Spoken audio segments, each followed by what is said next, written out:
business be?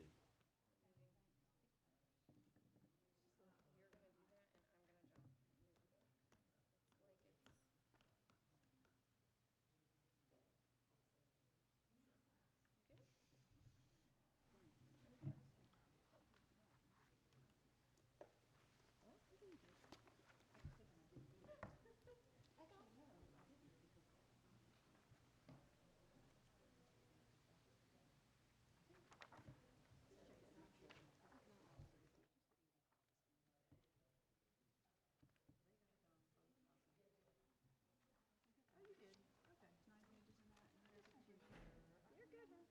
You're good. We got it. We're good. Okay.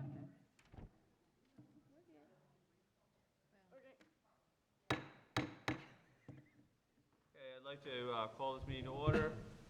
The June 25th agenda review. Ms. Bowie, would you please call the roll? Good afternoon. Pete Wildebohr. Here? Melissa Mason. Here. Josie Barnhart. Pat Bradford. I am here. Stephanie Craybill. Here. Here. Hugh McManus. Present. And Stephanie Walker. Here. All right, we will have our invocation, then I've asked Mr. McManus to lead us in the pledge. I pledge allegiance to the flag. Heavenly Father, thank you for the New Hanover County Board of Education. And Father, I want to thank you specifically for Pete Wildebohr, for Melissa Mason, for Josie Barnhart, for Pat Bradford, for Stephanie Craybill, for Hugh McManus, and for Stephanie Walker. And Father, I would ask that you would give them great wisdom on how to lead the New Hanover County school system and all the different ages, on how to lead and care for the parents of the students that are in the New Hanover County system. I pray that you would give them wisdom on how to guide the administrators, the principals, the assistant principals, on how to lead and care for the teachers. I pray, Father, that you would give them not only wisdom, but great tact and tenacity and determination as they do their job. The ability to make tough and difficult decisions and then stand by those decisions. Father, I pray that you would bless each of them. I pray for unity and strength within the board. And Father, I thank you for our education system. I thank you for the freedoms that we love and enjoy in the United States. And I pray your great grace and your great blessing on this gathering. In the mighty name of Jesus, we pray. Amen. This is Pastor Michael Mattis from Saltbox Church, just giving an opening prayer for the school board. Thank you. You, Mr. McManus? Ready. I pledge allegiance to the flag of the United States of America and to the republic for which it stands, one nation, under God, indivisible, with liberty and justice for all. Thank you, everyone, and welcome to everyone today. We do have quite a lengthy agenda review, and probably not quite as lengthy of a July regular meeting. But first I would need to approve the agenda. Is there such a motion?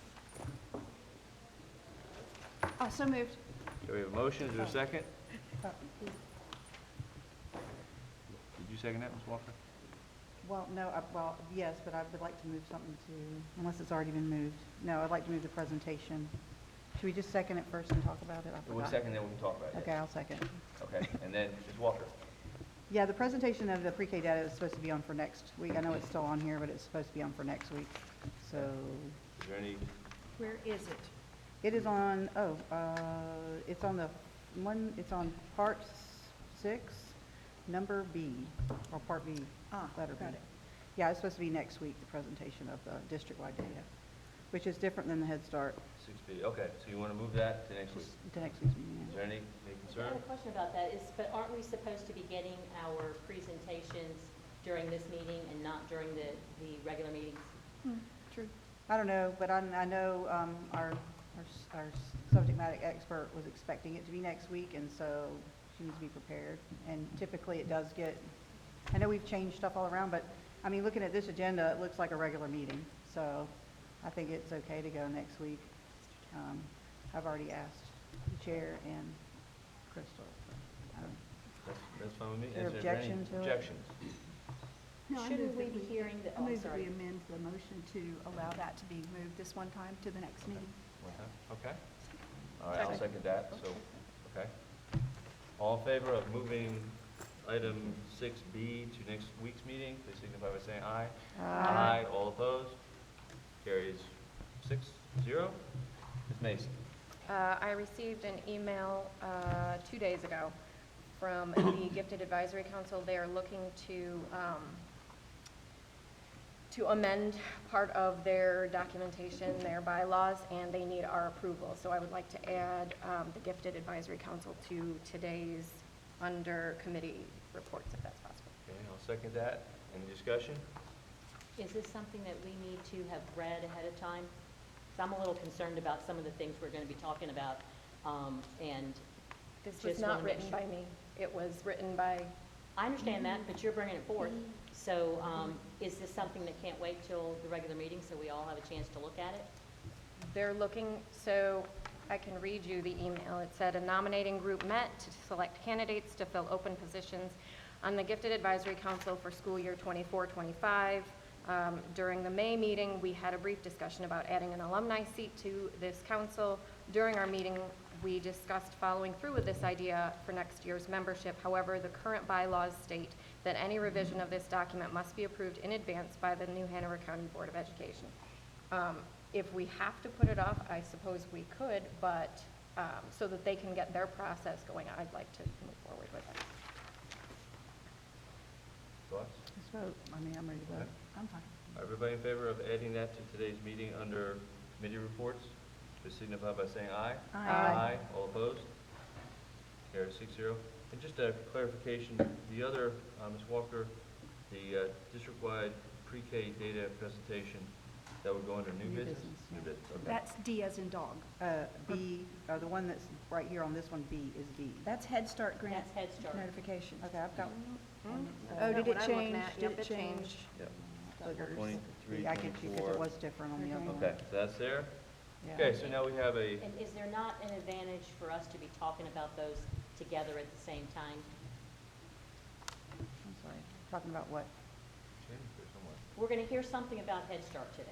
Yeah, but that's completely, that's different. Well, it's not completely different Well, we've because already voted, if you right? look at some of You voted. if you look at the PowerPoint, Head Start is mentioned in that PowerPoint. So I'm just thinking that we should be talking about it all together at the same time rather than splitting it up. I got you, sir, Mr. Chair, but we just voted to move it, so. I'm good, but, Okay. I mean, I'm not Okay. good, but, and Okay. and change my vote to no on both of those. Okay, so that's 5-1 and 5-1. At this point, we're going to move on. So we have an agenda, an amended agenda. We have a first and second on that. On the amended agenda, all in favor, please signify by saying aye. Aye. All opposed? No. Okay, that passes again 5-1. We will start as we have always, before I go on, I do want to thank Ms. Craybill for keeping up with her time today. I've already asked her to do that. Thank you, Ms. Craybill. We'll go through it. If you do need to stop, I do have a stop already on item J, but I will get to that. When we get to that, I'm going to start from the beginning. Call to order, roll call, approval of the agenda, invocation, national anthem, pledge. I'm going to ask Ms. Mason to do that. If that's possible, Ms. Mason? Mr. Chair, I That's fine. apologize. I forgot all about it. I think when I talked to Crystal earlier, their legislative committee wasn't on there. Did I talk to you about that earlier, Crystal? And whether or not we wanted to give an update since Ms. Barnhart isn't here. I apologize. I just totally Okay. just thought about that. We can do it next week if you want to. Are you prepared She's to do the one? chair, she's the chair, but I don't She's think. not here. Yeah, okay. But if the board wants us to do one, I think maybe Ms. Bradford could probably cover it, what we did at legislative. We can have it Well, today I or make a next week. motion that we add legislative under committee reports. Chris is. Crystal? I'm sorry, so legislative priorities have been added to the July regular board meeting under new business. Okay. Because the item that Ms. Barnhart had wanted Ms. Walker and Ms. Bradford to review are about the priorities, and that will take a vote. Okay. So therefore, it goes under My new business. Okay, apologies. I I will. didn't see it added. take- It's already there. We'll take that back out. No problem, no, absolutely no problem. So can you run that, I think I'm looking at the wrong. Yeah, that's what, we We're got in the different blue? ones, that's why. Blue? I hate it. Should have blue one. Yeah, this is the one we should be looking at. Legislative priorities The one that are Crystal gave us under is the one we should new be looking business, item D. That's what we're talking about. Okay. It's already there. And so now we've moved over there, we've My moved, fault. Yes. the uh, 23, 24. 24. Yeah. Is that gonna be E or D? That will be E. Come on. Okay, recognitions, Dr. Barnes, 10 minutes, would that suffice? Yeah, we'll be doing our administrative introductions for our new principals, but 5 minutes will be fine for me on that. So you want to add 5 minutes? No, I can get my part done in 5 minutes. Okay, very good. Student voice, 10 minutes, teacher voice, 10 minutes. Superintendent's report, 5 minutes. My report, 5 minutes. Full audience, 60 minutes. Consensus items. And again, we'll go through each one of these. If you want me to stop, please stop me and we'll get more information. Now's the time to do that. Wilmington Health Yes. Access. Oh, I'm sorry. says- You're going. Okay. Wilmington Health Access for Teens Watt Agreement. Yes. Go ahead, Mr. McManus. Did you have your hand up? No, Oh, you're thinking, okay. Well, thank you. Ms. Bradford? I'm just curious, under the budget, or the agenda that was posted a couple of days ago, A, B, and K were all Coastal Horizon items. And it looked to me like B and K were the same content with different titles, so I need somebody to straighten that out for me. I got you. So, A is for the Wilmington Health Access for Teens health clinics that are in our 4 traditional high schools. B is a specific MOU for the provision of day treatment services that happens next door at Lake Forest Academy. Both of those are with Coastal Horizons as the entity that provides that support. And then K is a separate MOU for the provision of medication administration at Lake Forest Academy, because it can't be a part of the day treatment MOU because it involves another agency, which is the county's Health and Human Services. Can you tell us the cost on those 3? I didn't notice them in there. What? These are MOUs, there is no cost to the There's no school cost to the district. school district. No, these are partnership agreements, and there's no cost to the school district. Thank you. Okay. Carrying on, so there's other discussion on that. MOU with Coastal Horizons is B, we just heard about that. C, award for contract for waste and recycling removal. Mr. Chair? Yes, ma'am? On C, award of waste and recycling removal, garbage is down 8%, which is really cool, down to $347,000. My question is to probably Mr. Anderson, are we recycling? We are. There are recycling bins within the schools and then a recycling dumpster at each facility. Different trucks come and pick those up. Thank you. Award of contracts for child nutrition services. Award of contract for athletic field maintenance. Hometown ticketing agreement. Mr. Chair, oh, you have that one too? Yeah, go ahead. Well, I just was curious, I know, got a couple of years ago, or maybe, I don't even know how long, we brought up the ticketing for sporting events. Is this just the same as it was? It's just renewal of the contract? Yeah, this part is for the non-cash transactions, Okay, and so this has not changed. okay, just making sure. So we are still taking cash in addition to the non-cash Yes, transaction? that has not changed. Okay. And on the point of sale, is it charging a 5% fee, where on the others it's a 2.5% or 3%? Any reason you know about why? So the system creates that, whatever the point of sale charge is, and advance tickets are expected to be a less cost. So if you have specific questions, I'll get further details. I'm not the expert in all of the point of sale charges that they do, but I can figure it out. I just think when the charges start coming in on people's cards, they're gonna wanna know the answer to that. So it's included at the point of sale, so they can see all of that. Because that's not something that we actually get to negotiate, and also it comes on the screen before they make the charge.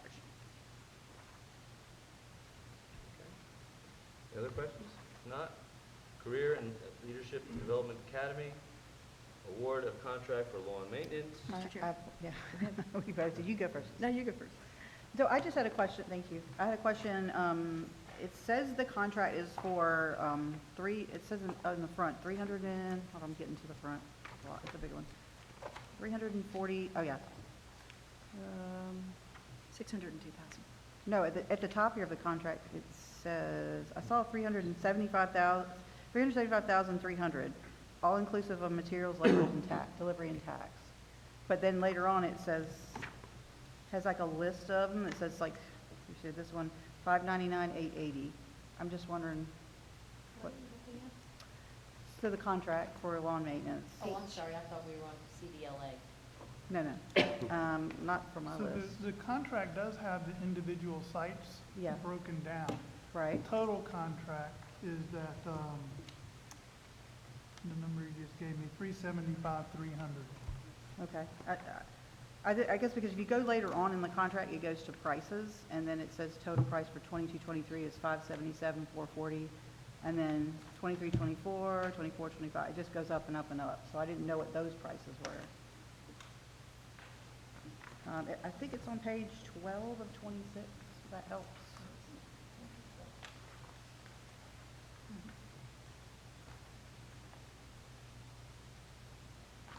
Did you see that? Ms. Bradford? Yeah, I have a couple more questions. I'm just curious, yeah. Were you able to find it in,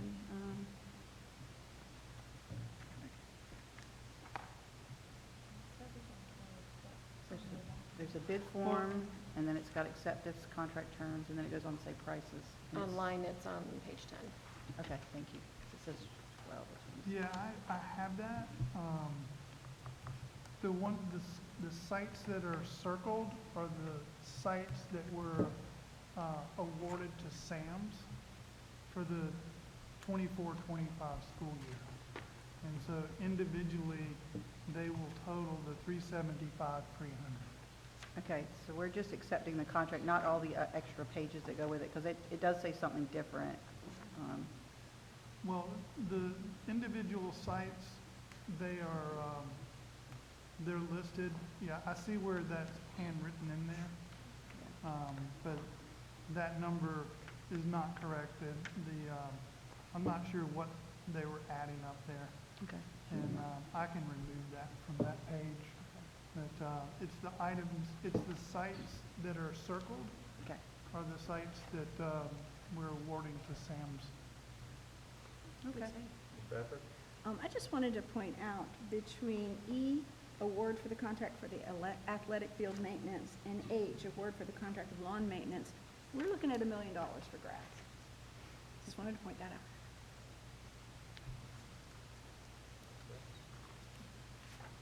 You remember you asked me a question about that?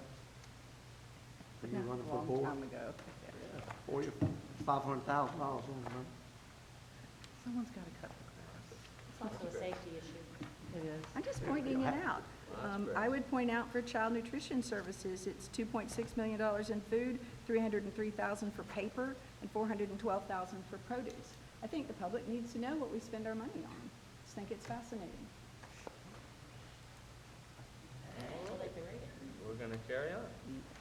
If there's no more questions on that, we're on item I, MOU for school resource officers. Me again. Sorry. Indeed. Ms. Walker? All right. I just had, I know we do this every year, and I don't think it's substantially changed at all. I guess my question is, I think I'd had questions from community members about additional training for being trauma-informed, but also from Carousel Center. I know I had met with them, gosh, a couple of months ago, and they talked about how our district was well-trained. I know Ms. Crable's brought Carousel Center up before, too, but they do a darkness to light training. I didn't know if we could incorporate that in here, because I think it would be very helpful. And if y'all don't know about that, I've got information in my bag to show you about what the Carousel Center does. According to them, all our staff is trained except for the school board, except you. Which one are you talking about? SROs, MOU. Okay, so but what? And I'm why are we asking about putting additional the Carousel trainings. Center in there? Yeah, well, just additional trainings, because I feel like, No, I understand that, and I bring it up every time, is that we, that we could be the only one in the state if our board would just do it. but we have not committed to That's that. correct, and they did bring that up with us, and I was gonna bring it up to you guys about that, because I think it would be awesome if we were all trained. But what I was trying to say is that they've got in here, I don't think they talk about that kind of training. And I didn't know if that's something that the sheriff might wanna entertain with the SROs, because I know a lot of the time they spend time in schools that, Oh, you mean having them go through this? yes, training? yes, Gotcha. that's why So I'm th- bringing it that, up. Now I'm- The darkness to light, and Julie, you can jump into, that's not covered under this MOU. Now, we could approach the sheriff's department if their SROs would like to participate in that Okay. training, but, You say it doesn't have to be part of the MOU? No, ma'am. Okay. I'll just add in that in the past, so SROs do a summer training, they do an onboarding, but they also do a routine summer training to get all of their continuing ed hours. And very consistently, whenever we have suggested a topic, they will add that into their agenda. Yeah, so I would like, if you all are going to have those conversations, maybe trauma informed from the Resiliency Task Force and also CARE Society. Only because, I mean, an SRO is police officer, but in a different environment, and I just think it would be good for them to be as trained as possible on that kind of stuff, just like we should be, so. I just want to add that in there. I don't know if I need to, you know them already, but connect you with them. Bradford? Thank you, Ms. Walker. Two things. Number 7 in that memorandum, I just wanted to point out, to remind everybody that it says the SROs are not there to maintain discipline. But I have a question. Who's our person on this? Is it you, Julie? Eddie and I are tagging Okay. this one as it's transitioning over to operations for security. Okay. Can you talk for a minute about which schools get what in SROs? Because we all got an email just a few hours ago from a principal that says, my SRO's been cut back, some other cutbacks, and it came in at the last minute as I was walking out the door, at least I saw it. And I'd like to know, which schools have SROs? Do they all have one? I just want you to go over that for us. So I'm not aware of any change, so Eddie, I'm not aware of any change. There may, during the summer, they will change depending on what activities but if you can send that to me, I'll be glad to respond. And then in the weekly board packet, I'll give you a list of SROs per site. Thank you. Sure. I just want to add one thing to Ms. Bradford's comment. I think it's I think, believe that school discipline is never up to an SRO officer. It's always up to the administration of the school. And I think that's, when they step in is when it becomes a legal issue. And we'll go back to Mr. Anderson for Jay. He's going to share a little bit at this time about that. Thank you. Anita, could you pull up that site map? So on the July 2nd agenda, we have a change order to the construction management at risk agreement for New Hanover High School structural repairs. This is very much an ongoing project, and so I want to take the opportunity at the agenda review to really kind of give you a brief history of how this started, where we are today, and then what some next steps are. So the included in the 23-24 capital budget, there were structural repairs of $575,000, and there was building envelope waterproofing and exterior repairs of $470,000. So we have, since the budget was approved, we're working with a structural engineer and an architect. Structural engineer has been out and conducted a visual evaluation of the exterior of that building. Based on some of his initial findings and concerns, you'll recall that well, let me get you oriented. The way that's oriented on the screen, up is north, and then to the right, east, below is south. And what we're going to be talking about is the front of that building, the southern facing wall. So Eddie, is the big right rectangle, that's Brogan Hall, right? Correct. Okay. We're looking at the building, the main building is the one that looks like a W. A U, like a U, horseshoe? A W. W. in the middle. Yeah. Wildebohr. Wildebohr. Walker. Walker. So we then hired Monteith Construction Company as our construction manager at risk so that they could work hand in hand with the designer, doing some destructive testing to better evaluate condition of the areas that were of most concern. The one area that we initially cordoned off was the southwest corner. If you've been out there lately, you'll see that that corner has fencing around it. And then we relocated the 3 classrooms that stack, first, second, third floor, those 3 classrooms on that southwest corner as well. And we went in there and removed the sheetrock on the west wall.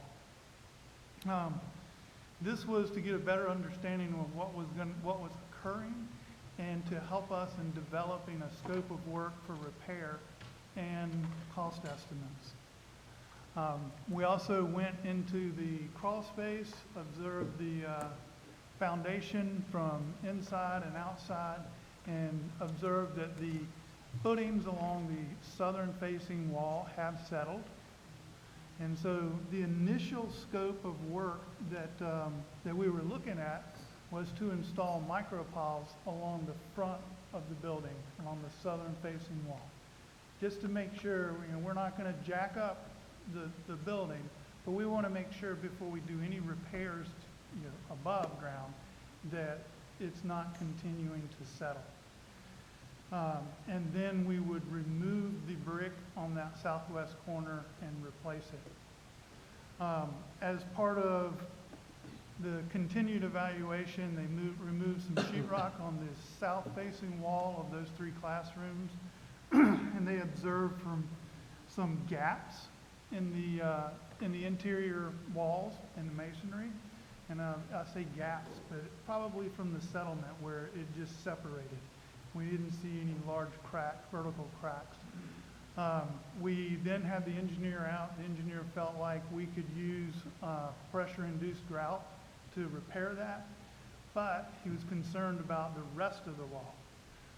So we then went and took samples down the southern wall from east corner to west corner. And everywhere we removed sheetrock, we saw very similar conditions. So his recommendation is that we vacate that portion of the building and remove all the sheetrock, and then the repairs would still be the pressure grouting, but we would secure the foundation and then do the pressure grouting. So right now, I apologize that the change order is not attached. We had to make some last minute adjustments to that, and the dollar amount that's on your agenda packet is correct. It includes stabilizing the foundation on the southern wall down to the east and west facing walls where the in classrooms are located. This would be scaffolding overhead to protect workers from being harmed, backfill excavation, seating, reinstalling sidewalks, etc. Shoring of the western wall so it doesn't fall when the foundation work is being completed, and then cleaning of the crawl space to remove a large amount of dirt and debris. This is necessary to place some steel angles along the foundation within the crawl space as part of the foundation stabilization. Removal of all sheetrock and plaster along the southern wall elevation from west and east facing walls in the in classrooms, and stair scaffolding required to give contractors access to the building from the front lawn area. If you'll recall being inside New Hanover, there's a corridor that's right outside the main office, and it runs from the east stairwell to the west stairwell. We would block off all doors and access on the southern side of that corridor. We would fence off the front lawn for contractor access and laydown area for materials, providing a very good separation from school activities to construction activities. They would access the site from Market Street and access the contained construction area from the front of the building. They're prepared to start work immediately, That's what this change order presents. But I also want to tell you that this is the first step. This will stabilize the foundation and then uncover what's behind the walls, giving us a better idea of what's going to be required for a permanent fix. So we will be coming back at some point for additional funding. That's why I said this is very much an ongoing project. We do not anticipate at this point that the rest of the building will require this extent of repair. What we've discovered so far is that this is by far the worst of it. But I want you to be aware that this is very much an ongoing project.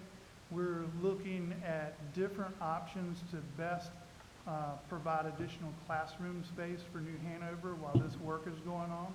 It will go into the school year, and the 3 floors equate to about 16 classrooms and offices. So I can't tell you at this point what we're going to do, but we're working very closely with Mr. Sutton and his team to come up with a plan, and I can bring that information back to you. We expect that this first phase will be 2 to 3 months, and then during that time, we'll come back to you, give you an update on what we found, the recommended repairs, and cost estimates for that. Any questions? Questions? Yeah, Judy, so are we, you said we're already working on contingency plans for if we find this, then we're gonna do that, because this could have a significant impact for our student body. Well, what we're doing is trying to come up with a plan to relocate classrooms and offices on that southern side. That's the extent of this first phase. So it wouldn't be a contingency plan. We would move them out entirely. So will we have, will there be a construction site manager, a safety manager on site at all times? And who does that person report to in our school district? Would that be you? That person reports to Monteith Construction Company. Right. It's their Who they safety. liaise with then? They would really, with our project management team. Okay, and who is that? Leanne We don't have a Lawrence or project myself. management team. Okay, So that would, okay, thank you. Bradford? a couple of questions, follow up on that one. So how much of the front will the students not have access to, and will it be an active construction site? I think that's what she's asking. How much of the front again? Tell us that. And then you So- have a plan, and we are moving the students. It's not a we will, we're thinking about it, we're planning on it, we are. This is something that, I don't know if we will move them off-site or we will provide some additional classroom space on-site, or exactly what that is going to look like. But we are looking at several options at this point, but we do not have a recommendation for you today. so how much will it, how much So- of that's going to be a construction site? You see in front of the building, the 2 large green squares, that's the construction site. So there'll be no access to the high school from the Market Street side by students? Correct. They would use the east and west doors. Would drop-off still be there, and volunteer and visitor parking will still be there? Yes, With ma'am. signage to just direct them around the building? It would still be there, and with signage to direct them to the main entrance. We'll have construction entrance somewhere along there, but we'll have that readily identified as well. So that will have like construction fencing around it? Yes, ma'am. So have we done a traffic plan there? I'm there every Monday morning watching, and there is like double parking, when people are being let out. And there's a lot of speeding and a lot of people going around, and if that's gonna be our construction entrance, then how are we gonna manage the traffic? We can tell the contractor and dictate to them delivery times and schedules, so that the construction traffic, they wouldn't be construction traffic during morning arrival or dismissal. Okay, because most of the time, I think most construction people wanna start and get the traffic going. So Right. they're already getting in and out before our students are even. Main thing is waiting. deliveries, and anytime we're working on an active site, we'll have that built into our contract. So we're not getting deliveries during arrival and dismissal. Mr. Thank you. It appears that we're always having to work with some type of dangerous repairs to New Hanover High School. Given it's 103 years old. But it's constant. And I worry because we don't say it's dangerous. But when we're telling the student body they can't use those classrooms because we've got to reinforce them, it's something all the time.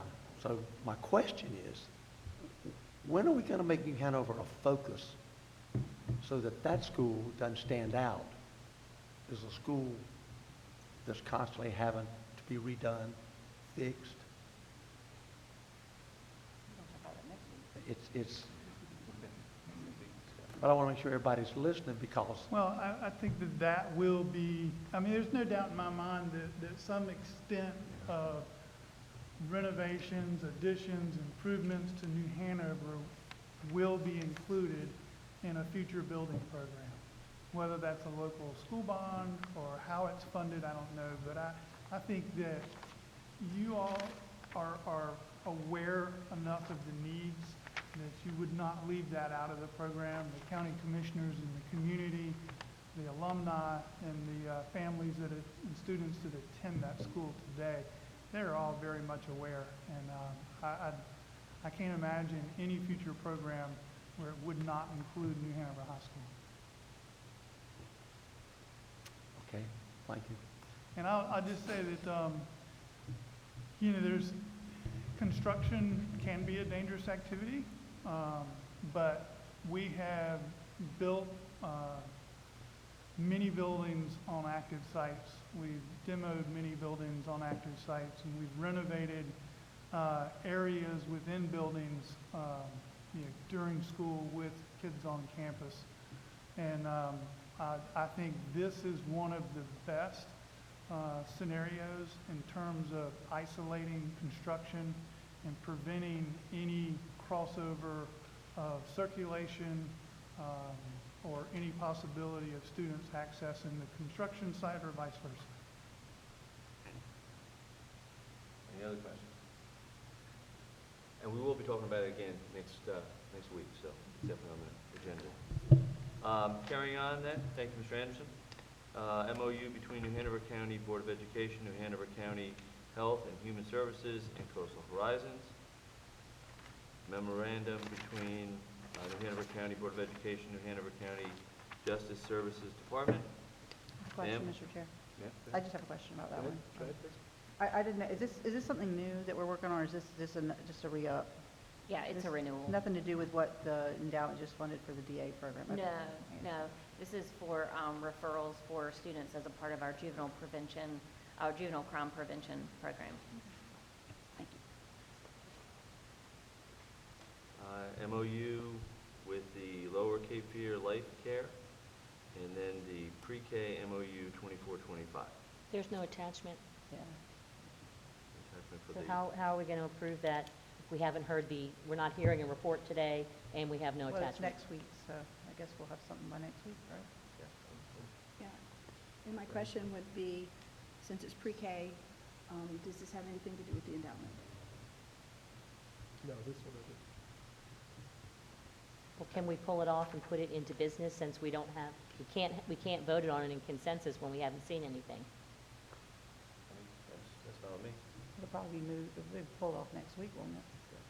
I don't care where it goes on the agenda, I'm sure we'll talk about it. We can either way. continue business, or yes. Well, you'll need to explain what's going on with that one. Or you know what, I know you're filling in, or is it Shannon who, Shannon's here too. Yeah. Ms. Smiles? Ms. Miles could come up. I thought it was like- He's here. One minute.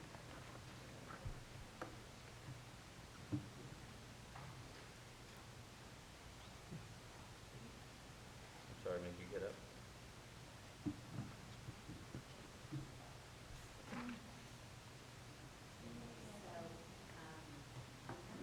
Yes, just to update Yeah, you can on, hear- yeah. if you'll update on letter N, the. Okay, so the MOU with the pre-K slots for county commissioners It's a drafted proposal that we sent to the strategic county planners, and they're adding their information. So it was a draft that basically we're waiting to hear from them on the agreement. To remain at our same sites. Very little change to the MOU. And what other questions do you have? You're just saying that's for the county fund positions, this agreement. The Right. MOU is for the Pre-K County Commissioners Partnership Agreement. And that's the 12 schools that they approved the Yes, funding ma'am. for. When do you think we would be able to see that MOU? We're hoping very soon. Do you, We have a draft. do you think they'll have it back to us by the board meeting? That's our hope. We're Okay. hopeful that by July 2nd, with the collaboration and the input with both agencies to meet the needs of both agencies, they're working on it as we speak. As Ms. Mason just reminded me, if we don't have it by then, we can take it off. Yes. Do it later on, so. Good point. Yeah, So July are we going to 2nd move it is our from hope. N to new business? No problem in doing that. Did you- Well, we can't vote on it if we don't have it, Right. if we haven't read it. Okay, so I have no problem. I'll second that. Why don't we move, all in favor of moving the pre-K MOU from consensus item to new business, please say, and making it letter F, please signify by saying aye. Aye. All opposed? Okay, so F is now the pre-K is what we had planned. Pre-K MOU, okay. Yeah. Carrying on. Thank you, ma'am. Policies for first reading, Ms. Mason? What- Policy consensus is first. There's policy sorry. consensus. No, There's a number of policies that we passed. And then we have, I believe, 2 new policies for first reading. I don't foresee them taking more than 15. Okay. Mr. Osborne? So I wanted to just throw something out there first. And I'm going to apologize to all of the constituents in the county. I won't be here at the July 2nd meeting in order to make my case there, so I would like to bring it up now, if I may. In policy 2230, the board committee, the policy committee passed by a vote of 2-0 what is posted, but what they did not pass was that wording that I had suggested, and I had sent you a copy of this. Additional members of the safety committee and subcommittees include a superintendent-appointed subject matter expert and staff members from at least operations, student support services, and human resources departments, as well as a school and parent representative from each grade level, elementary, middle, and high. And the committee did not want to have a subject matter expert assigned to our teams, and did not want to have parents or principals, even though principals at the meeting asked for that privilege to be on that. So I know we're not voting on that now, but I wanted everyone, all board members, to hear it at the same time, so I didn't have to call everybody. With that, also too, with that policy in B7, where it says Head Start, could you click on that for us, Anita, please? Policy, the policy, 2230. Okay, so what I was just talking about was in number 4, and we did not see, in the second paragraph, what I read to you was excluded. So that's where that would go. In number 5, we got that done. B7,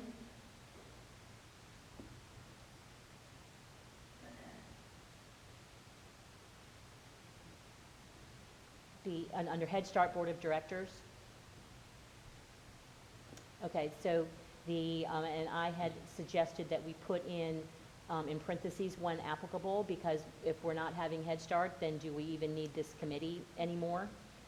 So when applicable might be a better terminology there. And then scroll down, please, to letter E. number 5. So okay, so it did get changed. We just need to make sure that that is hyperlinked, because in the original one, it didn't say universal committee, it had application. All right, so that was my biggest one, is that, you all will have to discuss at the board meeting if we want to have parents and principals and a subject matter expert assigned to our team. And then to go along with that, if you could pull up for me, Anita, the universal application or committee interest form. So filled in the Ms. Bowie's phone number, so people would know what to do. Change the email address to board committees so that it can go to one central location and it can be, managed with that. And we can also consider doing a Google Sheet, a Google Doc, so that we can actually store it electronically and have it easily sortable, for that. And that's just, that's a procedure. That's not, I wouldn't suggest putting that in policy. And then just scroll it on down to the very bottom, please. Safety committee, and I proposed we also add underneath there which safety committee, subcommittee, because we have 3 subcommittees. And so how would a person know what they're signing up for if we have that? And so we don't have to do head shaking while we're sitting here. That I'm just saying that those are things that we need to talk about. And I won't be able to talk about them with you, but I do have copies of my suggestions so that folks can read those. Thank you, Ms. Graylock. And then one more policy. This is just again, clarification, 3440, we had made changes to that, and it still doesn't line up, correctly. So if we could just have, maybe Ms. Kadetsky take a look at making that look good. So it lines up, all of our margins and things line up. Like, see where it says where we struck out A and then started, and we put A in to students in grades, blah, blah, blah, and the whole thing, just doesn't line up. Are you saying you don't want it inset? Just a formatting issue. I don't think, it's formatting. I don't think that we need to, I don't necessarily think we need to indent it because it's just a whole new paragraph.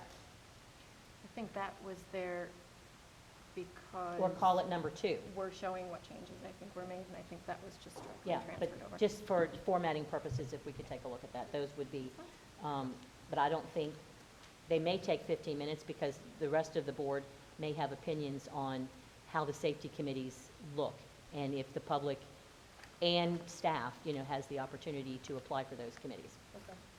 Ms. Mason, do you have any more in there? Okay, so we'll leave it at 15 minutes. That sounds good. Old business climate survey. How long do you think that'll be, Ms. Walker? Sorry. Let's say 20, unless you think 25 is better. I mean, 25? It's not, obviously, there's a lot there, but so I'm not going to do the whole thing, but I'll just go do an overview. Okay. I mean, if we don't need 25, we won't do 25, but just in case. It's always good to have a little extra. So is this an update, a overview, or will there be an attachment? Yeah, there will be an attachment. And that it will be coming? it will be a presentation. Okay. And then life back, Ms. Mason? This has been brought forward to us several times, and so I just kind of wanted to discuss what it looks like for us to be able to get it, if we decide to get it, the logistics. So I would say 10 minutes. Yes, okay. All So, right, new business. I had over to I had some Ms. questions about the life back. Yeah, okay. So, I know we've talked about this before, and my computer is swirling with my notes. I had a question about who is paying for any of the life back apparatus, that we need to have that clarification, and who on New Hanover County Schools is going to be managing that. Like, is that another thing that Student Support Services has to do with less employees? Or is that, who's monitoring that, like to making sure that they have all the parts that they need, and they're kept up to date, and they get the training, and then how is it being paid for?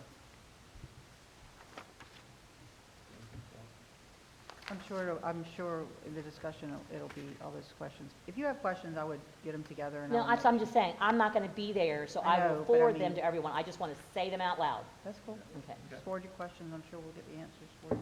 Okay. Very good. Carrying on with Ms. Walker again, New Hanover High School.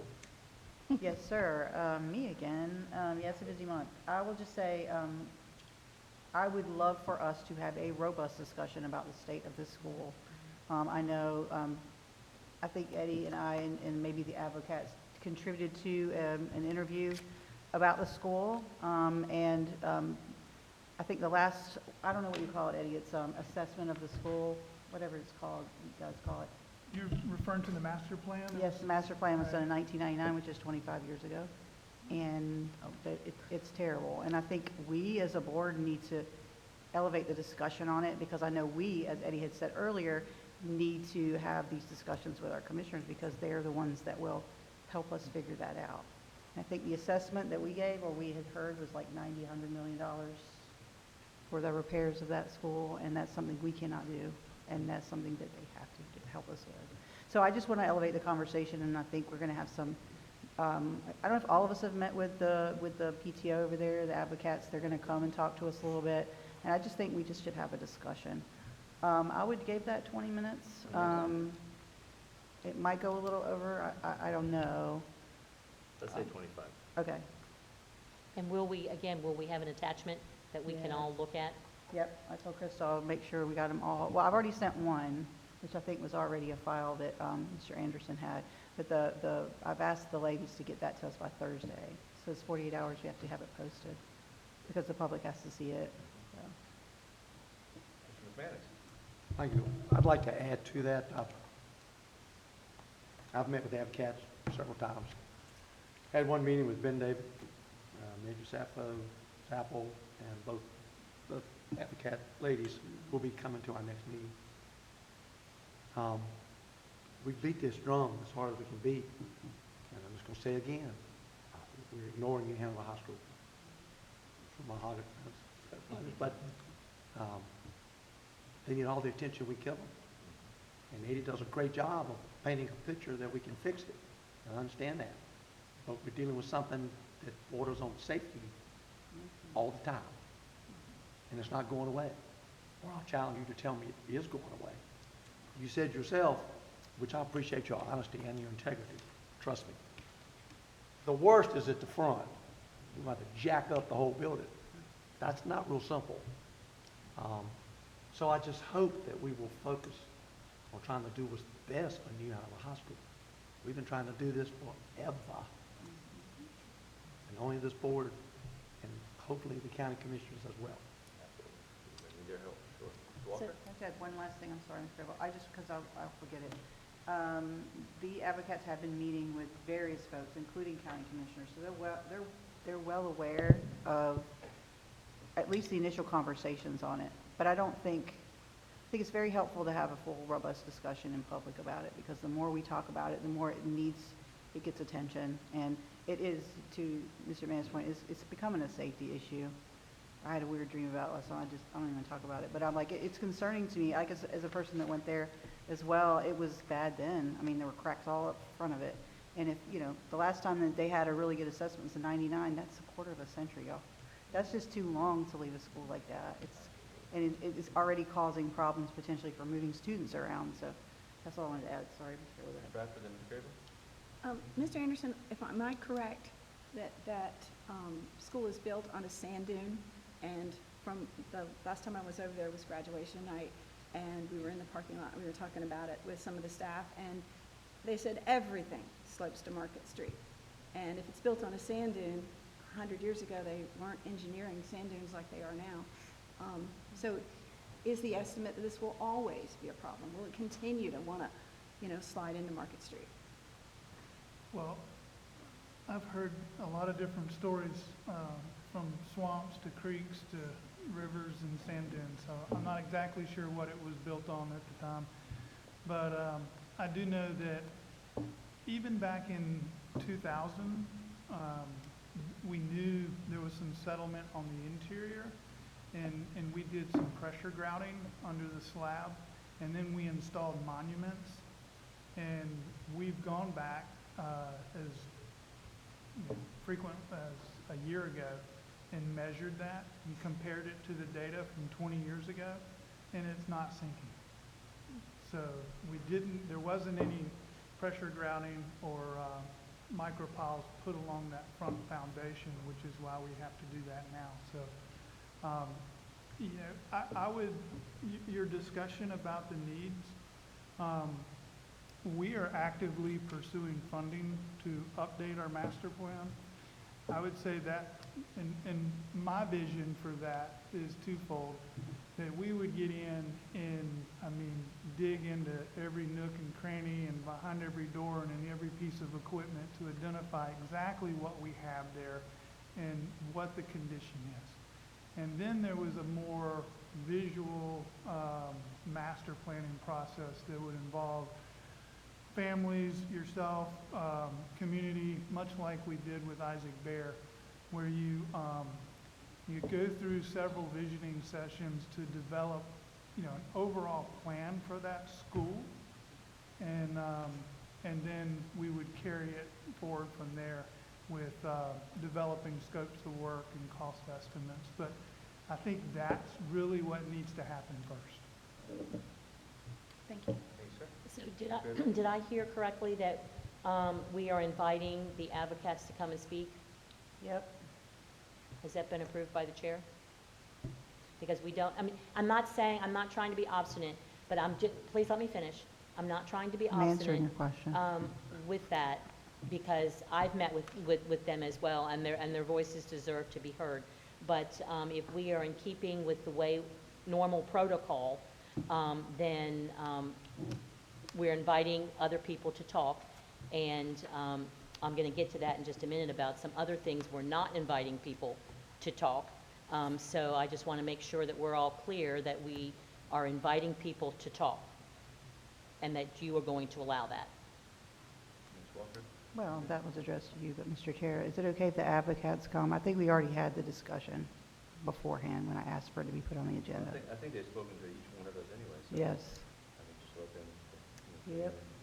Mr. Anderson, do you have a problem with them coming in and speak? No, I don't. I've met with them several times. We've actually partnered and done some work over the summers, and I think, as the name suggests, they're a good advocate group for New Hanover High School. I think we're in as I will agree with Mr. McManus, I think we're in a desperate place with New Hanover, so I think it's, And again, I'm only asking because other groups have asked, and I don't want anybody to feel like they've been discriminated against because they were not allowed to speak. thank you. All right, we will continue, let's see where we were at. Hill Street resolution? Hill School. This was brought about by some concerns that some parents had reached out. I just wanted to have some discussion with a possible resolution of how we can work between the district and the Hill School, whether we adopt a resolution or whether we find another avenue.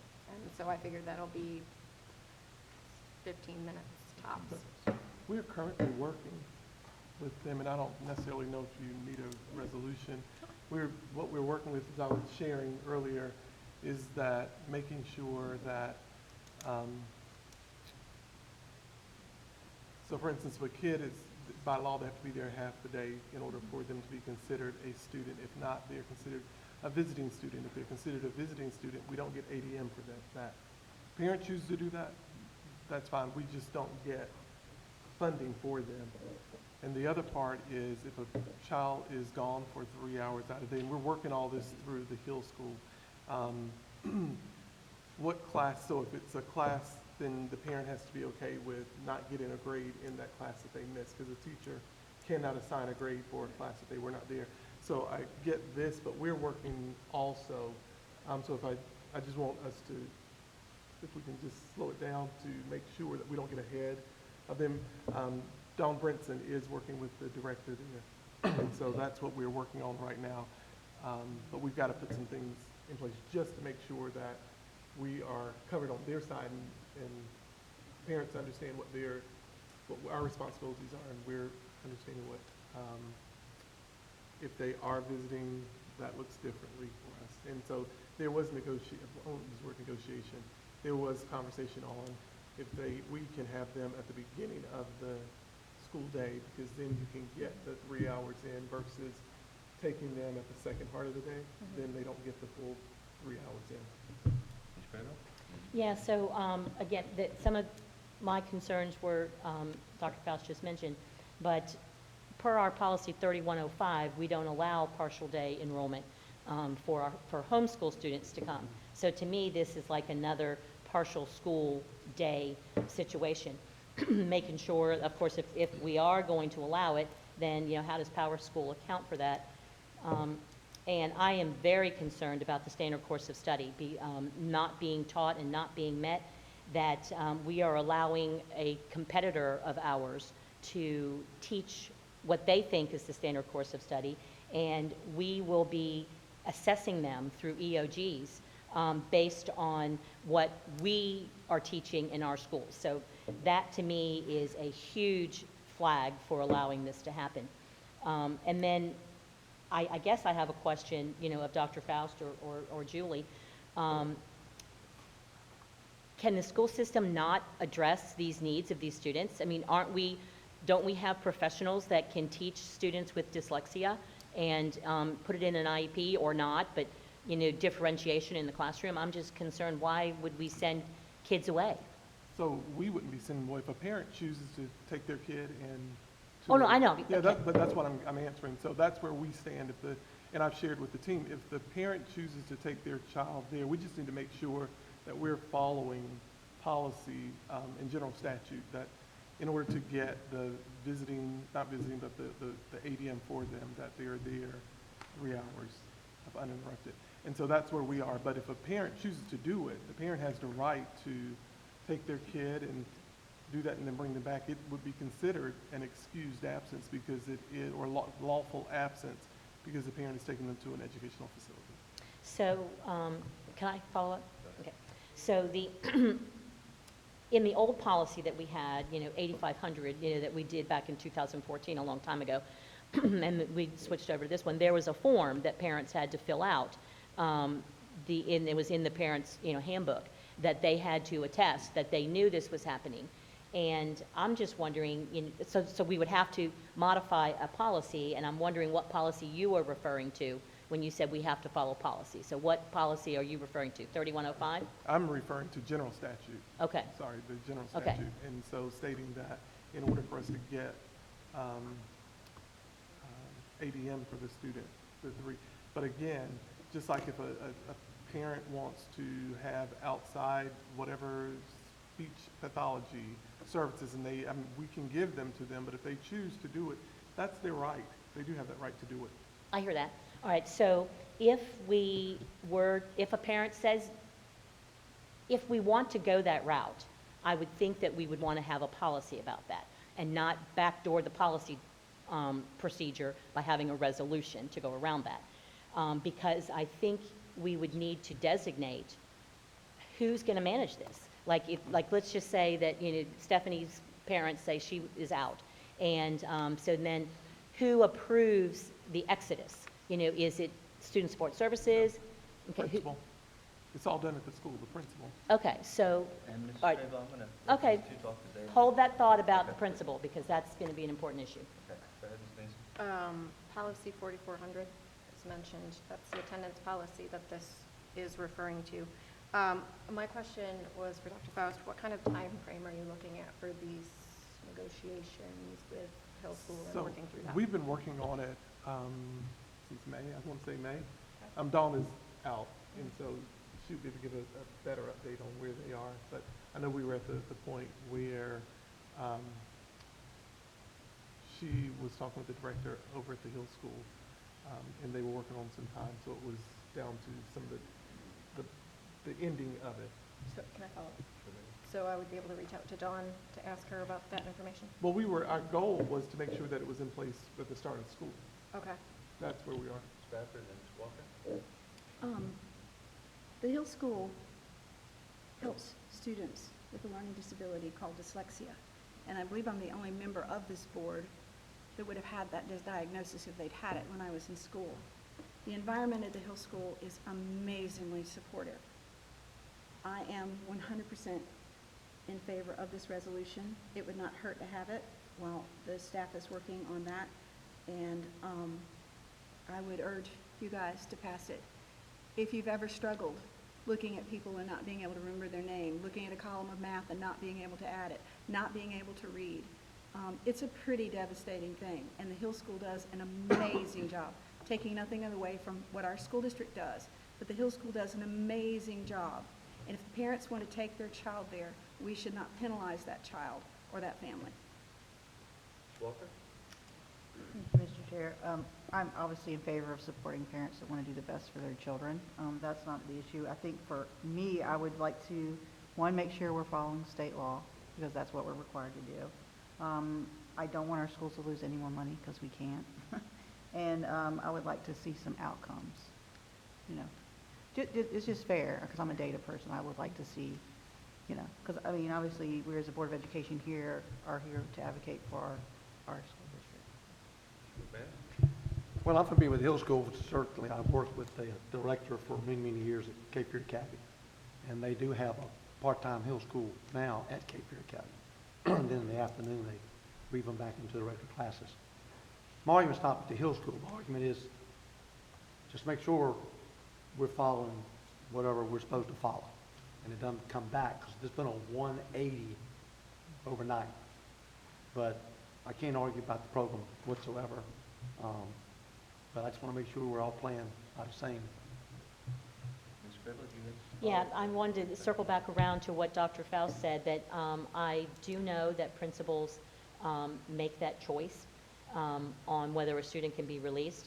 So what happens if Principal A says, yeah, sure, go ahead, and then and then Principal B says, no, I'm not going to let you go? Are we setting who's going to manage that?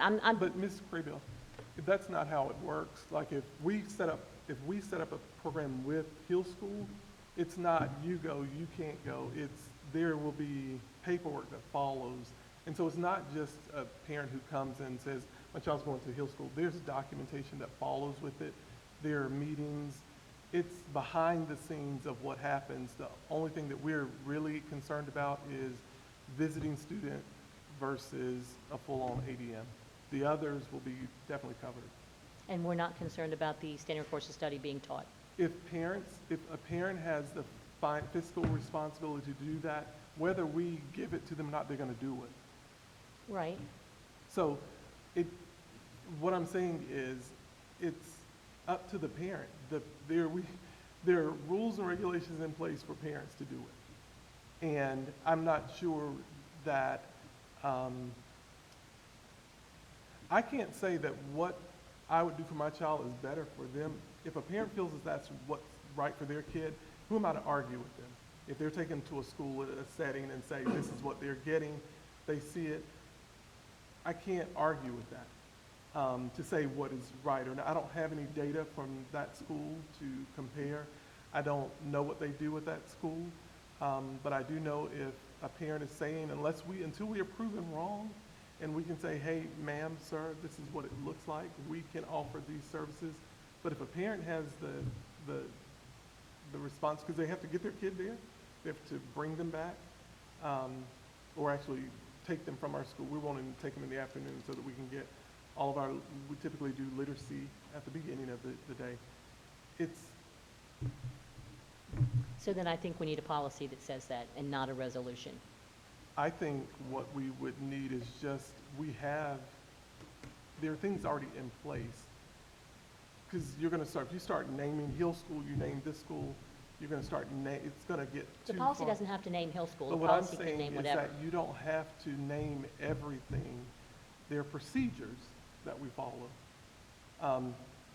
That's what I would say. The schools that have the students who are going, we will definitely know who they are, and we will be able to walk them through the procedure. And that's just like going to get my kid out of school and say that they are going to physical therapy or a doctor's appointment. There's policies already in place for me to go get my child and take them. But they're not doing that every single day as part of their curriculum, sorry. I have numbers that I've received. I'm just curious to know if they have changed. Do we know how many students from New Hanover County that take part in the Hill School program? I don't have those numbers right in hand. Bradford? I had that number in my head, but I've forgotten it. If you read the resolution, it does have some data in it. And I will direct your attention to 1, 2, 3, 4, 5. The sixth whereas, the end of the third line.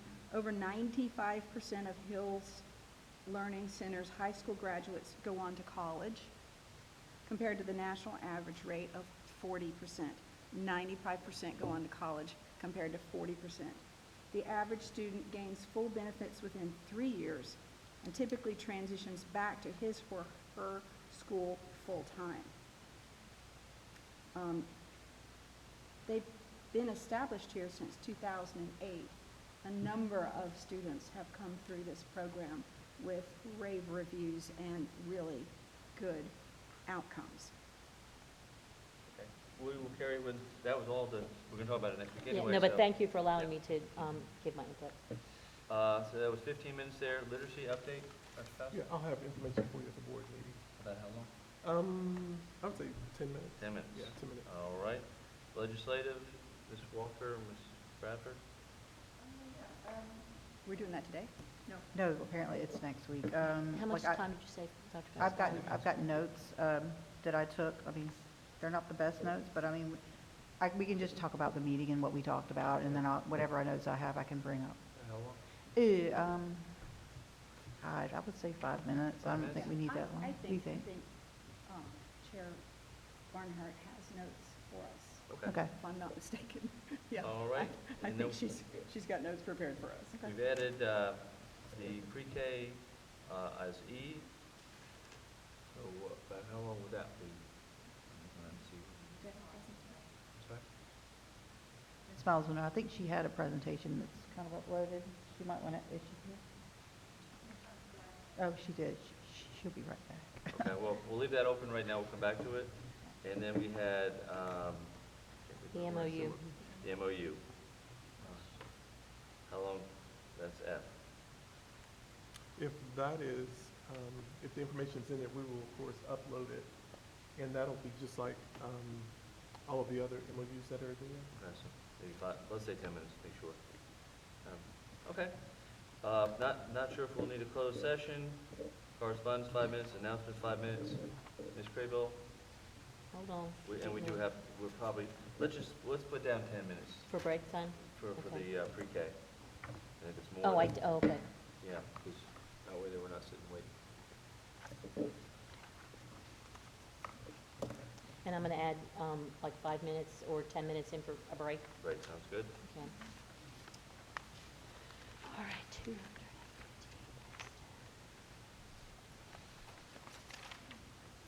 4 hours and 33 minutes, 4 hours and a third, so 4 hours, 20 minutes.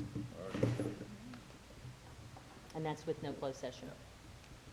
All right, so again, as I said last month, do we want to There she is. I'm gonna ask her. delete some stuff? Not delete, but put off till August meeting? Or do we want to just vote now to go over the 4 hours? I mean, I don't want to do what we did last time and try to rush through a few things. We have a policy that says 4 hours. We're, as by Ms. Craybill's counting. Ms. Miles, about how long do you think the pre-K presentation will take? 10 minutes. Hey, there we go. That's great minds think alike. That's what I said, about 10 minutes. Okay, so we're at 4 hours and a third. Do we want to look at things we could postpone until August? Or would we rather try to, or just agree that we're going to go over 4 hours? How much urgency is there in the life back under old business? We've allowed 10 minutes there. Since this has been coming up for quite some time, True. I don't want to keep kicking it down the road. I think it's only 5 minutes for that. I think New Hanover's obviously something we need to stay on. Is it Ms. Mason, you've got 15 minutes for policy. Do you think it will take full 15? We can do 10 for that. Okay, so we'll take 10 minutes for the policy. You want to take life back to 5? We can do life back to 5. Yeah. Life back from 5, so take 5 minutes off of that, that's 15. We save, or actually 10 we save. So the legislative priorities, do we need to do that? Can we put that off? We Ms. could. Barnhart can I do mean, it in she could person. do it herself when she Yeah. gets back. Okay. There you go. All right, let's remove the legislative, or not remove, yeah, remove, So postpone. that's the 20, that legis- takes off 20 minutes. Postpone, okay, so we, yep. What else can we, That gets us to 4 hours. okay, we're at 4 hours, okay, very good. Hallelujah. All right, 4 hours, very good, we will carry on with that. Looking at today's schedule, thank you, board members, for getting us through that. On my paperwork, there we go. Our next item is a closed session, make sure I'm correct on that. Very good, it is a closed session. I would entertain a motion to move into closed session pursuant to General Statute 143, 318, 11.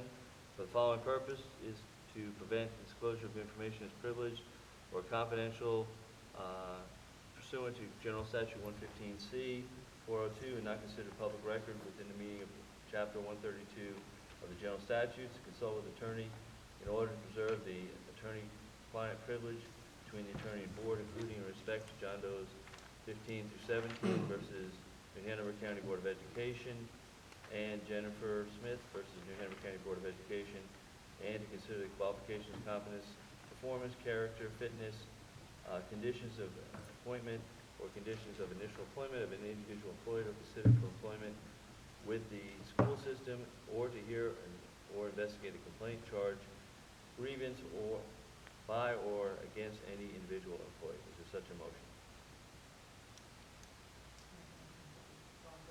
Thank you. Is there Mr. a Chair, second? I will second, but I'd like discussion. Okay, go ahead. It's come to my attention that it is your intention to have the Crossley Law Firm present to us in closed session today, and I would like to register my opposition to this in the minutes. Whatever the Crossley Law Firm, who is not yet our law firm, whatever they has to say to us should be done in open session. You have noted to us that they will address us on some kind of conflict of interest, with them representing us in another party in a lawsuit at the same time.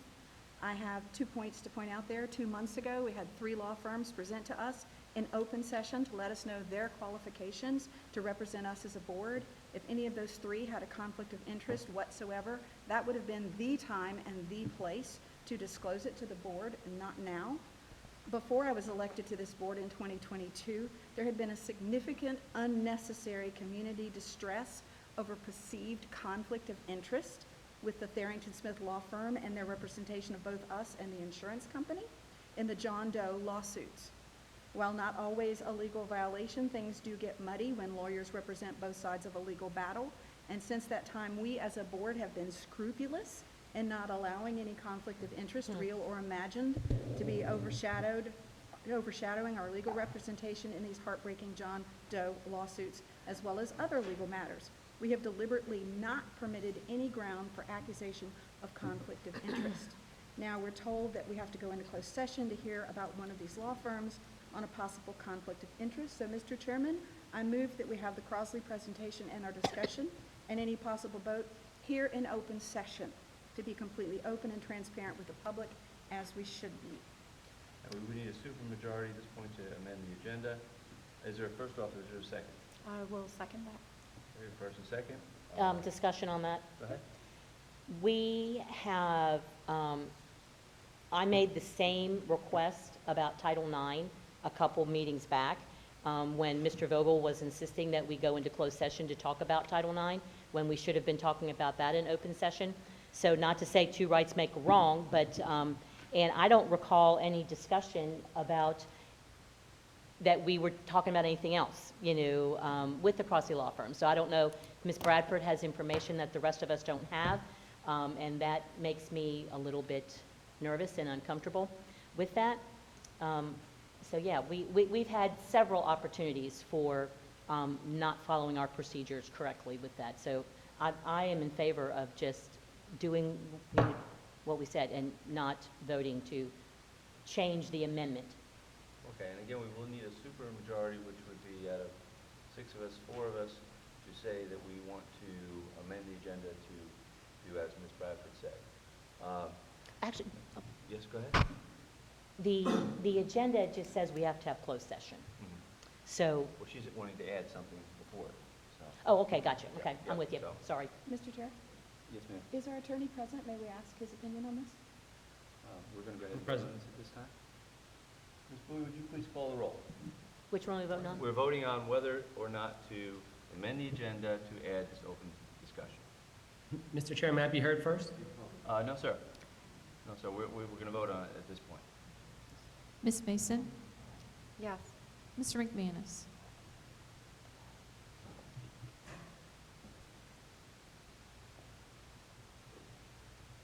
Yes. Mr. Wildebohr? No? Ms. Walker? No. Ms. Bradford? Yes. Ms. Graybill? No. Okay, that's defeated. So we will go back to the original motion, which is the motion to go to closed session. All in favor of moving to closed session, please signify by saying aye. Aye. All opposed? Carries 6-0. We are in closed session. Mr. Chairman, I do want the minutes to reflect that motion. We are in closed session. We're in closed session.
back.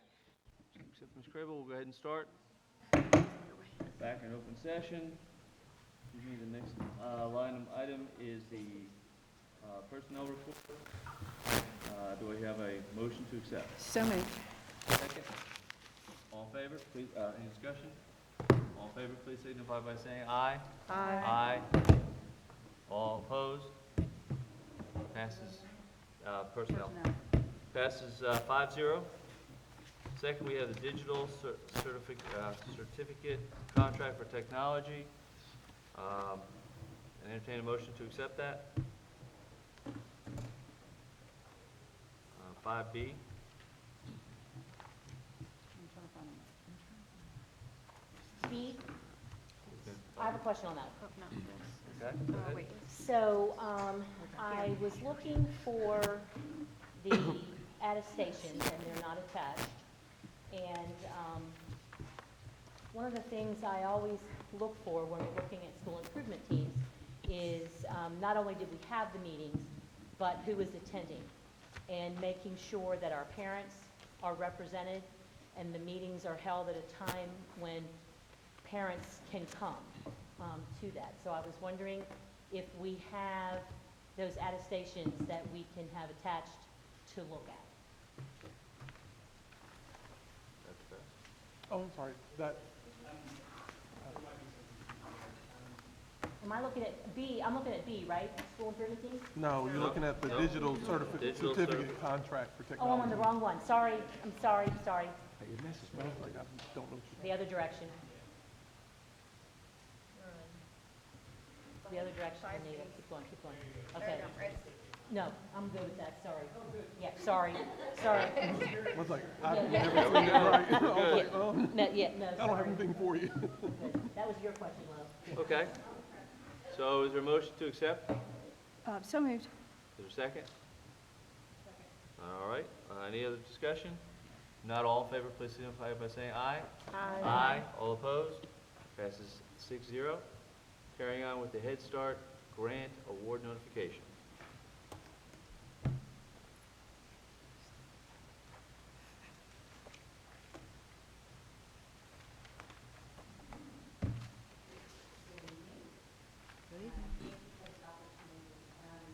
I wish I was here on discussing a different issue besides this, but we need to be transparent, and I'm going to talk about the Head Start Award. So we do know, do I do it? This one? Is it like this? Aha. So we do know that we've been very transparent in communicating this out to our board members, as well as our policy council. So in May 2023, the program was notified, and the Head Start Liaison Report and Policy Council was informed that we were going into competition. In December, we approved the competitive grant for Head Start, December 14th, or December 7th meeting. In February, Dr. Faustin's team had a board memo with dates in regards to the competition grant.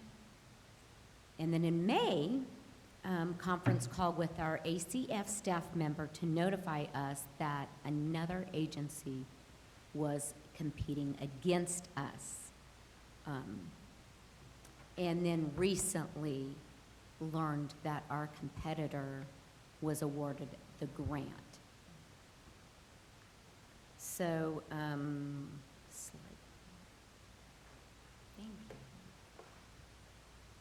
So we are very fortunate to have continued partnerships to continue services for our youngest learners in New Hanover County schools. And as you can see, we are still the acting agency for NC Pre-K state funded. And we have a superb relationship and partnership with our county commissioners who advocate and put in their strategic plan preschool. Huge supporters of preschool. Title I funding and Smart Start State grant that I apply for yearly basis to help supplement some of those services. So the Head Start grant cycle, it's a 5-year cycle. So unless you go into competition, you write for the project every year, but you're granted the 5-year grant. If you go into competition status, then it opens it up to other agencies even outside of your county and state. So it allows, once you go into the competitive state or status, it allows for agencies not within our state to compete against us. And what we do know is that there are national companies that hunt for these grants on a national level. I compare them to like headhunters. And we did confirm that our competitor wrote for Early Head Start, which is infant and toddlers for our community. And we also do know that they have to serve our children in our community. So we are now we were put in the competitive status in May.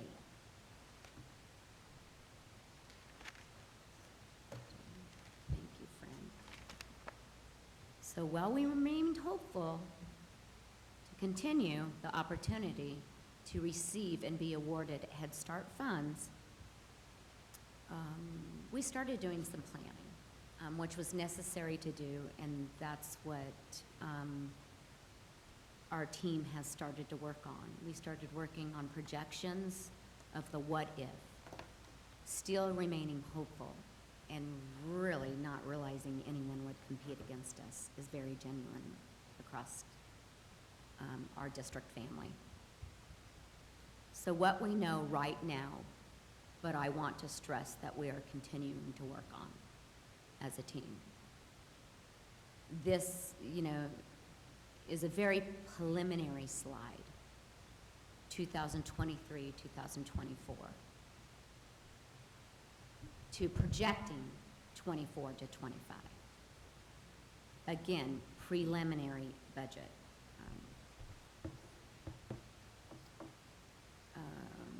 At this point in time, I know we are committed as a district and a board that we are going to continue to offer more support for our preschool classrooms. As you see, our commitment is for 522 students for next school year, currently. But I can assure you, we are not done with looking at every opportunity we can, because we know we are the foundation for the learning and very important to the district's growth.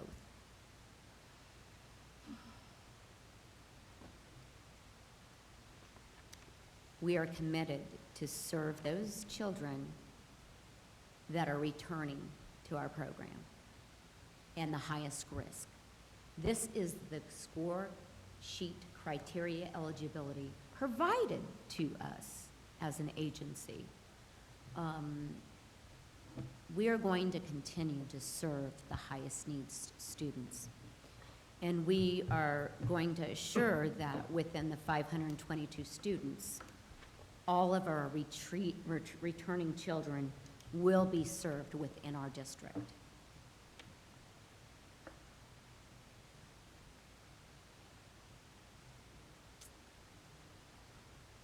Next slide.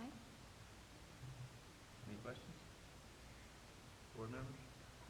Well, it says, all currently placed children will be served in the upcoming school year, but then on the slide before, it says 23-24, 764 students served, 3 and 4-year-olds, 46 classrooms. On the other side, it says 522 and 29 classrooms. So how does that jive? So I can help you with that one. So those 4-year-olds become 5-year-olds, and they go to kindergarten. Oh, so there's less kids. So we have, yes, thank you, sir.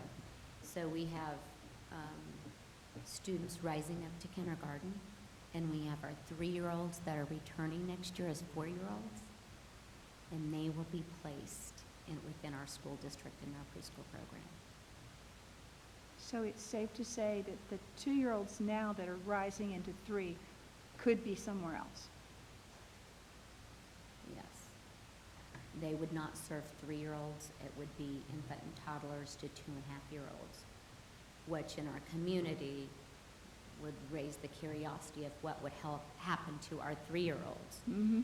And going back to, I believe our slide 3 with our partnership with our commissioners is important because we're eligible to serve 3-year-olds with that funding source.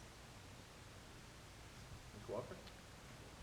So my question is, this is mainly for Dorothy Johnson, that's where the Head Start funding is, and I guess we're worried about the kids that are in the system right now, the 4-year-olds. How do we get the funding for that? Like, could we look for Title I funding? Like, how could we do that? How could we do we need to apply for grants? Do we need to ask permission? Like, what do we need to do? Because we need to fund it. It needs to be fully funded, and it's not. I know you've got some probably good ideas. So I would love to know your thoughts. We're working on that. Right. And I'm stretching myself as well to see what's available out there. In addition, we have some upcoming meeting sessions that priority is, to serve as many students as we can within our limited budget. We are not universal pre-K yet. We are very grateful to have these partnerships and a school board that continues to serve preschool students because we know, and we'll hear next week, the impact. That is some amazing data that you will see for kindergarten readiness. But we are committed as a district family. Reviewed it yesterday, and I felt very confident that this team was on deck to any additional funding that we can look at within our community, within our agency. Finance team's working very closely with me because we want to serve these children, and we will the returning ones, but we're not only talking about positions, but we're talking about kids. Do we know what we're short? Okay, sorry. Ms. Gravel? So, the one slide that you showed us that said the 46 classrooms this school year and 29 classrooms projected for next school year. So, that's a lot of classrooms that are being eliminated. And that is a lot of people, teachers and TAs that are associated with those classrooms. So, and it takes a very special certification to teach pre-K. So how are we thinking to address that? Will that be talked about later in the budget, or is it now an appropriate time to look at that? So that's like 15 classrooms. So that's 30 people, right? It's 46 minus 29, not 15? It's 15 classrooms that were Head Start funded, yes, ma'am. Right, okay. So we have currently 10 vacancies in the pre-K, so 10 of those individuals. Okay, so we're down to 20. 20. And so that, we'll just like filling those holes. And if those 3-year-old positions, if they're not there, remember, if there's no one in there, of course, that frees it up. But if 764, those 4-year-olds are going to our schools. Are going to kindergarten, And right. so it's the 522 that we'll have. Okay, but so do we have any idea how many students that really is? Like how many, I know we have a big, long waiting list, so we're just telling those people that there's no room on the waiting list? I mean, there is room on the waiting list, but there's no room for them at the end. So we've sent out communications, when you look at the slide, the timeline, to our families and our staff. So the families that were placed will be served within our school district for preschool. So those that you've been accepted will be served. And we put a pause on enrollment until we learned more from our Head Start federal government at the Washington DC office. And when I say recent information, it is recent. The communication would have been much helpful if it would have been, if they could have communicated in a timely manner. This puts our enrollment office and our staff a little bit at ease, but we can say with confidence that those that were placed will be served. Ms. Bradford? Ms. Nelson, would you address the teachers?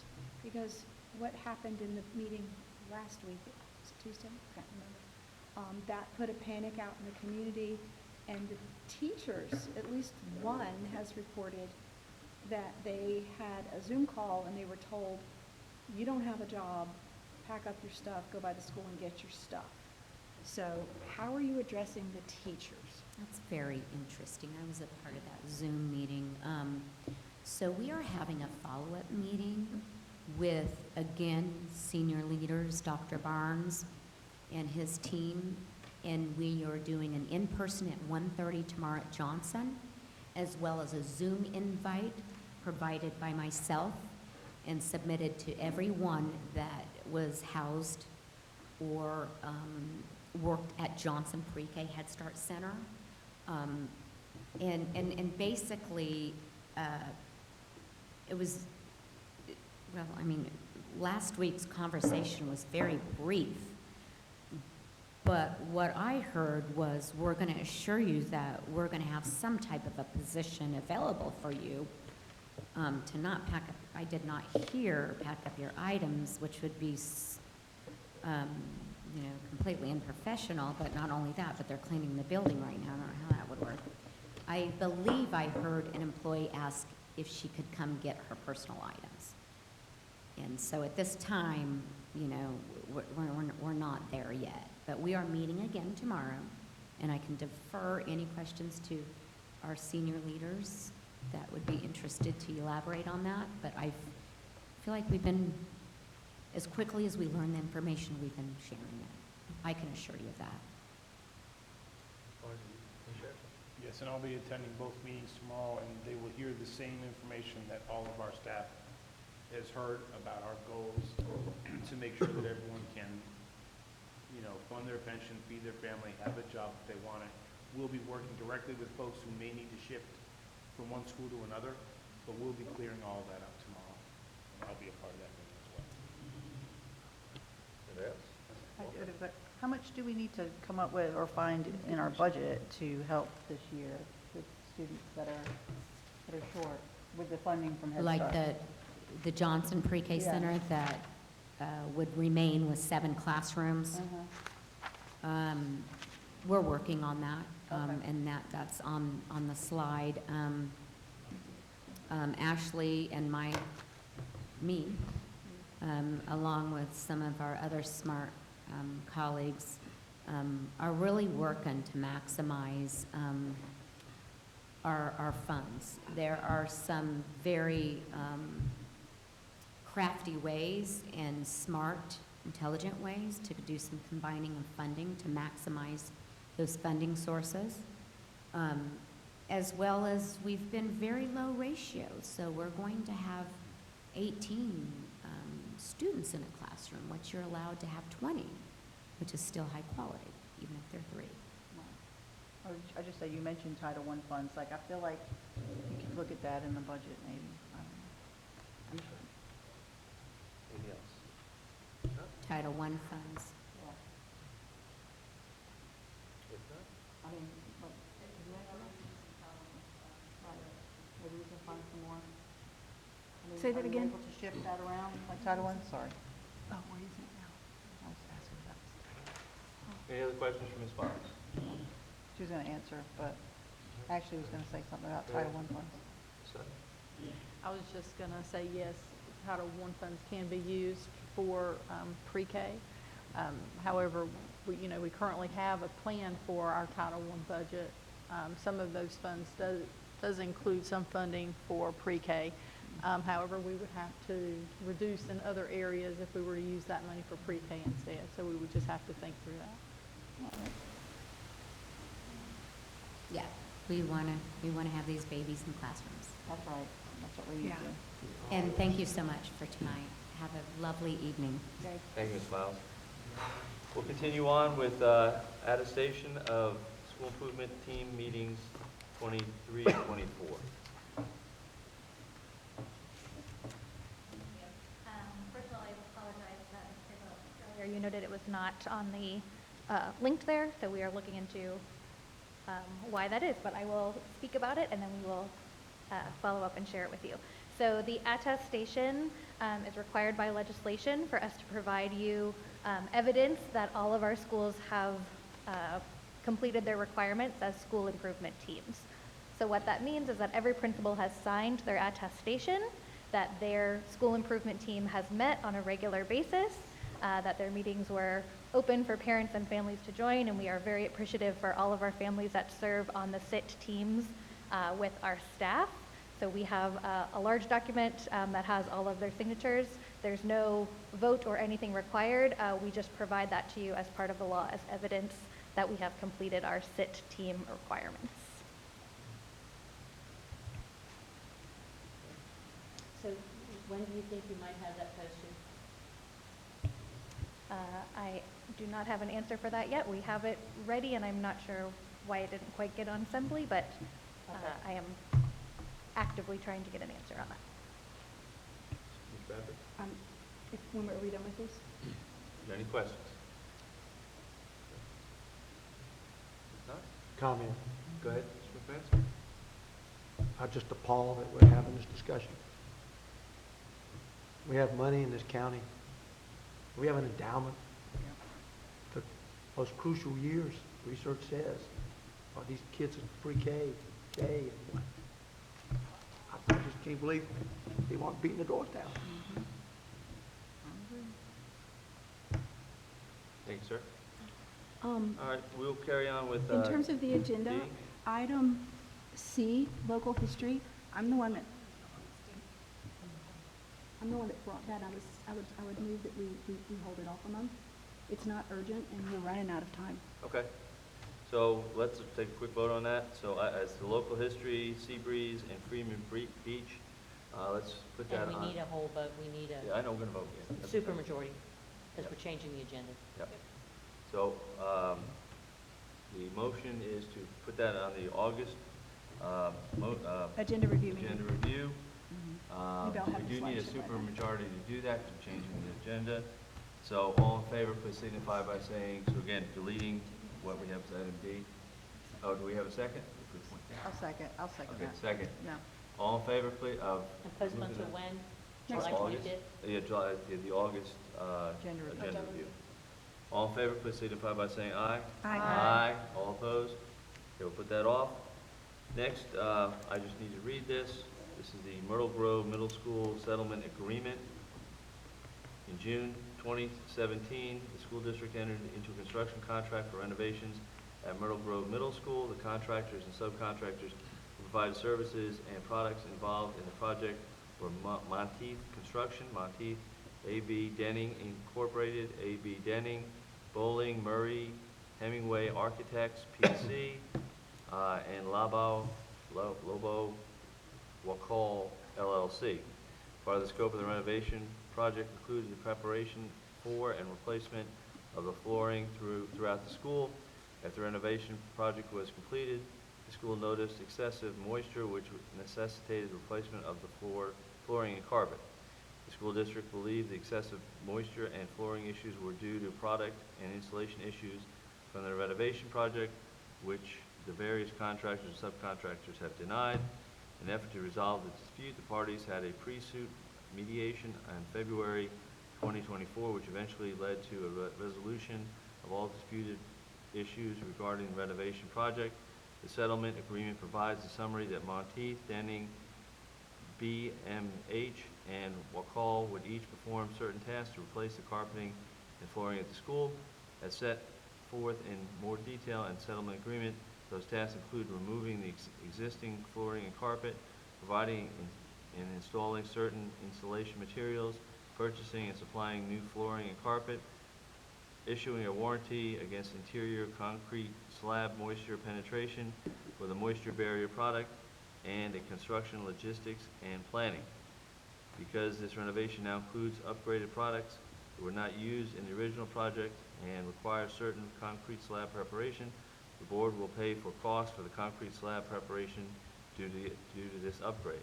The board is also responsible for furnishing and installing any wax on the new floors. So that's just notification. It has been read. Do we need to vote? I don't think there's any vote required. No. Okay, so the next item is legal services contract. We have that in front of us. Mr. Chair, I move that we adopt the 6-month contract starting July 1, 2024, and ending with December 31, 2024. Okay, we have a motion for a 6-month contract. Is there a second? Second. First and second, any discussion? Ms. Cradle? I don't know how we do, well, I'll just wait to vote no, because I want a year. I think that well, first of all, we attempted to do this with Vogel, and everybody changed their mind 1 month in. So, and to use another board member's analogy was, all of our contracts are 1 year, so why would we not want to do it for 1 year? Okay. Any other discussion? If not, Ms. Blue, would you please call the roll? This is again for a 6-month contract for the Crosley, McIntosh, Collier, Hansley, and Eads legal service. I think I said that right. Ms. Mason? Yes. Mr. McManus? Yes. Mr. Wildebohr? Yes. Ms. Bradford? Yes. Ms. Walker? No. And Ms. Craybill? No. Okay, that passes 1, 2, 3, 4 to 2. Mr. Yes. So I'd like to make a second motion that, that we change the wording in that contract to be, I don't know where we put it, maybe in, I don't know, you can help me out, Ashley, where it goes.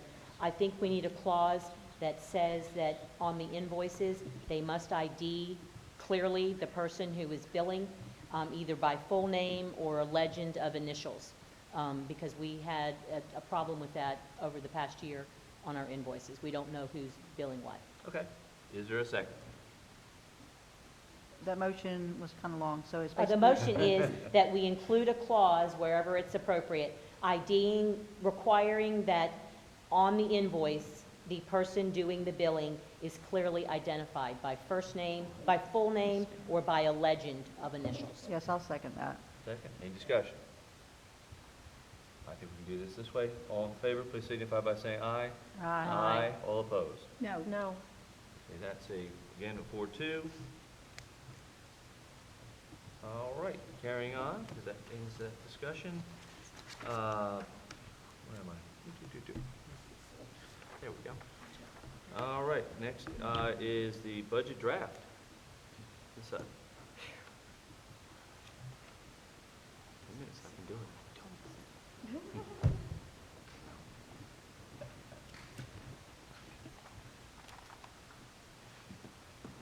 The budget draft document has been uploaded into Simply, and I do have printed copies if that makes it easier. Would it be easier to have the printed copies? Is mine just shutting off? Stupid. Thanks, Chris. And so, these are the exact same documents that are in Simply. I just printed them in case that was helpful.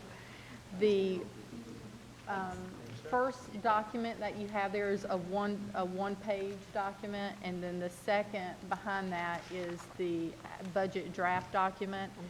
And this includes, as we discussed last week, that draft does include the additional 5.5 million increase in the county appropriation.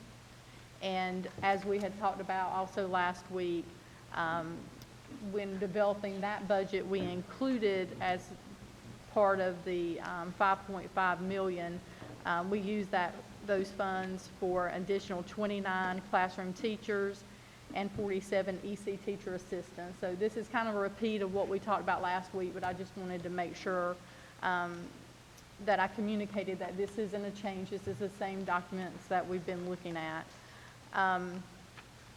as shared last week, we'll need to set aside $2.3 million of that county increase to help pay for or to cover the salaries and benefits of our employees until our target number of employees is reached in each category.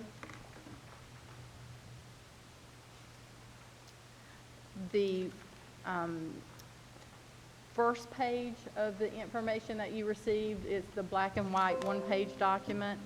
That's the document that includes the budget option that the board asked me to prepare. That was for 17 EC teachers, 12 AIG teachers, and 11.85 EC teacher assistants. I know that's a weird number, but that was the number to get to the $3.1 million that we talked about. I included in that budget option as many teacher assistants as I could until I, got to that dollar amount. I was also asked at the end of that meeting to include the cost of one pre-K teacher and a pre-K teacher assistant, so you guys would just have that information for the cost of those two positions. So that's also included in that one-page document, and that one-page document is also included in Assembly as electronic document. I wanted, if you don't mind, I would like to share a couple more things with the board. Without the budget flexibility and the ability to move and start moving the employees around into vacant positions, a reduction in force is unavoidable at this time. And so I wanted to make sure I shared that. The impact of... Did you repeat that? Yes. Without budget flexibility, and the ability to move employees into vacant positions, a reduction in force is unavoidable at this time. And I'm going to let Chris follow up to my comments because he'll be able to give a little bit more information about what do I mean when I say flexibility. The impact of a reduction in force can be minimized if the board allows flexibility to use the increase in county funds to allow for more time to balance staff, qualifications, and available vacancies. Can you say that again? Yes. The impact of a reduction in force can be minimized if the board allows flexibility to use the increase in county funds to allow more time to balance staff qualifications and available vacancies. I'm going to let Chris, because I was going to try to give a comment about the flexibility, but I think he'll be able to say it a little bit better than I. Actually, Dr. Barnes, if you give me just 1 second, we are right at 4 hours, so I would entertain a motion either to adjourn or a motion to continue until we get through the rest of the Discussion. discussions. That's a good point. Right now we have policy for 7,300 and 3,200. I think we can push the upcoming meeting dates until next week. And, again, that'll push over, but at least it would even up the time, so. When could we do budget if we do adjourn? We have to have a budget, this week. Yeah. It's so quickly we have to do, Yeah, I'm not happy, but I have an appointment. I can't I'm miss. open to whatever y'all want to do. Well, if anybody has to leave, we still have a quorum. Right. So, I move that we extend the budget discussion by 15 minutes and we cancel the rest of it. Lay it on the table, sorry. end of the table. Yes, sir. We did not. I Till the think next we- meeting. I think we Or really do proceed. need to discuss 7,300 and 3,200 tonight, though. You know, lay it on the table means we don't have to come back to it. It should be postponed.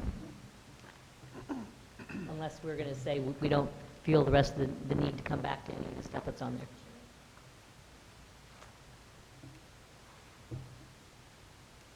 Great, well, we have a motion in front of us to, Ms. Bradford has mentioned, to just finish the 24-25 budget and lay everything else on the table. Is there a second? Mr. Chair, lay on the table was just say we don't have to come back. Are we going to come back to it I guess we need to say when we're coming back to it. To our next meeting, is that what you just said? Which will be next week. But, that's, But we're already at 4 hours, so So we, Go over two. But you won't be here, so. yeah, and that really sucks that I can't be Yeah, here, I know. because we've got a lot of important things that we have to be talking about. We do. Okay, again, we have a motion to extend 15 minutes to finish the budget discussion and then lay everything else on the table. Is there a second? I'd like to amend that motion that we take whatever time we need to finish the budget, so that we're not ending. Okay. And coming back is just forbidding the 10 to 15 minutes. Okay. So that's your, is there a That's second? what my amended Yeah. motion is to finish the budget discussion. I'll second that. Okay, we have first and second to finish the budget discussion, and then, I guess, to postpone everything else. Okay? Is there any discussion? So we're going to first vote on Ms. Crable's amendment, which was seconded by Ms. Bradford, to finish the budget discussion. Any other discussion? All in favor, please signify by saying aye. Aye. All opposed? Okay, that passes 6-0. Now we'll go back to the original motion, which is just to continue 15 minutes, which we've amended that. So. I withdraw. So withdraw. Okay, very good. All right, so we will finish the budget, and then we will put the others on for next week. Policy 7300 and 3200, boarding, upcoming board meeting dates, task force update, and gifted advisories. We can wait for that, will we? Okay, all right, And then I can share that information okay, with you guys so you can see. all right. Back to Dr. Barnes. Good evening. And any examples I'm giving obviously is not an indication of the board or anybody at staff believing we should be having one less position of this or that.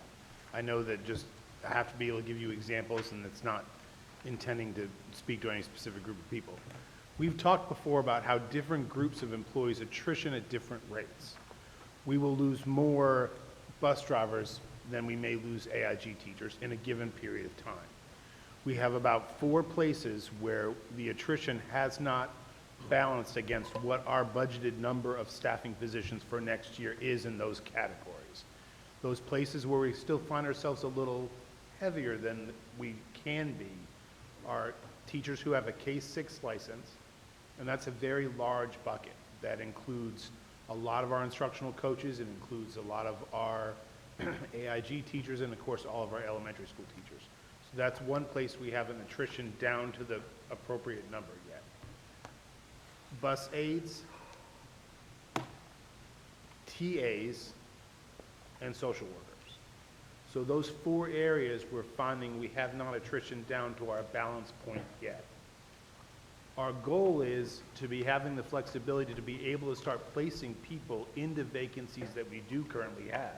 We have a number of vacancies that are sitting vacant because we haven't yet done the process that we do every summer of moving people from one school to another. If we can do that, we'll begin to see that number of positions come down, because we will start moving people into appropriate, I hate to say it, but the marbles will start going in the holes. But that may mean that an employee who is a 3rd grade teacher at, again, not any school, Varnum Elementary, they're overstaffed by 1 position. DeWald Elementary has a vacancy. When I can move the teacher from there to there, we've balanced that vacancy. So what we need is that flexibility to start putting people, into those jobs where there are vacancies waiting, and then reassess to see where we are in regards to how many more do we have to shift. But I will tell you, the flexibility that Ashley is speaking of is to be able to carry more social workers than we had on our budget until that social worker number comes down. To carry a little more of our bus aides over into next year until that number comes down, and allow it to naturally reach its own number. Elementary school teachers will move into a lot of different areas easily, but social workers can only do social work, if that makes sense. So the money that isn't earmarked for, or is earmarked for these positions we want to increase off the budget next year, we need that money right now to get all of our numbers down, and then we can build that back in at that time, if that makes sense. Ms. Grado? So, okay, I understand that statement. When we said that reduction in workforce is unavoidable at this time if we don't allow for more flexibility from the above list, even though that is what we said our priorities were. So I started looking at, and I may be way off base, and I sort of threw this out to you, Dr. Barnes. Do we have, a lot of times companies will offer you retirement packages, to leave. And can we use the discontinued service retirement benefit that it's offered by the North Carolina Total Retirement Plan Organization? Can we use that to entice some of our employees that may be this close to getting 30 years and full retirement, to get them to go ahead and retire early, knowing that they will still get all their retirement benefits as if they were getting 30 years? Maybe I'm reading that wrong. But do we have something like that? I don't want anybody to feel pushed out, but do we have that option? And that's honestly why I haven't explored that option, because it doesn't feel, I don't want an employee to feel like pressure to make one choice or another, right? So we haven't explored that. Now, you first brought this to me today, so I haven't researched it an hour much. ago, but I will say the reason why all of us have been reluctant to explore a reduction in force is the associated costs with that, because we're required to pay for that employee's health insurance for a year, as well as front the cost of their unemployment. And that's somewhere between $12,000 for a certified employee, about 10 to 10.5 for a classified employee. So we would still have to pay that, even if they no longer worked for us. But then, like, if we're looking at, if I may, if we're looking at the list on Social Security, retirement, health, those are some large numbers that you have written on here. Is it not cheaper to allow a person that is just hanging on so that they can get 30 years? Is it not cheaper for us to do that? Like the golden parachute, the retirement plan that many companies that are not school systems, but other companies do. Yeah, I can research that. I just haven't to this point because it's not something we normally engage in. I know we don't normally, but we're not in normal times. But we've done that in other districts where I've worked, but we don't have the funds set aside to do it. You have to almost like buy them out. So you say, for an additional $5,000, I'm going to give you a bonus to go ahead and do your early retirement, but you've got to pay that. That means you've got to dip into, you can't pay them with your state funds, because state is only going to do, you can't. So you've got to dip into your local funds, and your local funds, our local funds are already earmarked. So yes, if that were, if we had a larger fund balance, then you could do that. But you have to have the money to actually be able to do that. And the 5.5 that's extra is all accounted for, and even though there's money that will drop back in, but that money's got to be used to keep the payroll going until the budgets are settled at the state and at the federal level. Is this one of those things that Commissioner Zappel was referring to when he said, whatever you need, we're going to help you get to, out of your fund balance? Don't worry about having your fund balance, at zero, because we're going to help you. So is this worth an ask? We are at June 25th. I know. And July 1, we have to lay off if we don't have a budget. So we don't have time to go, because we have to pay people, and so we can't carry all of that over, so we've got to. It sounds like we're going to have to lay people off anyway. No, what she's saying is if you do that, we don't have any flex. The more time that we waste, and I shouldn't say waste, the more time that we spend, we don't have a budget right now. So the organization has to continue to function, but we are running out of time because we don't have a signed-on budget for the 24-25 school year, because that budget ends on, the business day is in 2 days. Friday, yeah. In 3 days. So is it fair to say that in order to not lay people off, then our budget priorities have to go by the wayside. If I can Well, speak. she was also saying is that to free it up is like, okay, not everyone comes in cases, like those Right. AIG teachers don't come in cases of 15 or Right. whatever. It's like to allow it to work its way out. And if she has the ability to look at the dollars and say, okay, this is where you can put this. We don't know that yet because the hardest part about this one is one, that we are on a restricted budget. And then the other part is that we are having to forecast, and the General Assembly has not made up a mind yet. So we don't know. We're saying 4%, but if they say 5%, that's an additional $1 million. So what we're hoping is that, of course I've said this, that we want people to get raises, but we've only budgeted for 4%. But if they come back and say it's going to be 5%, it's Then going to be we're- yeah, tough. we're- And so what happens is when that happens, it increases the retirement, it increases the Social Security, it increases those other dollars that individuals don't actually see, but we pay for on the backside. So we're in a tough spot right now because we are almost at the ninth hour. Okay, thank you. Ms. Bath? Is it possible to make a motion to allow the flexibility for the staff to start moving separate from approval of the budget at this moment? We won't have a budget, we won't be able to pay anyone. We'll just be moving people around, but we won't be able to pay them.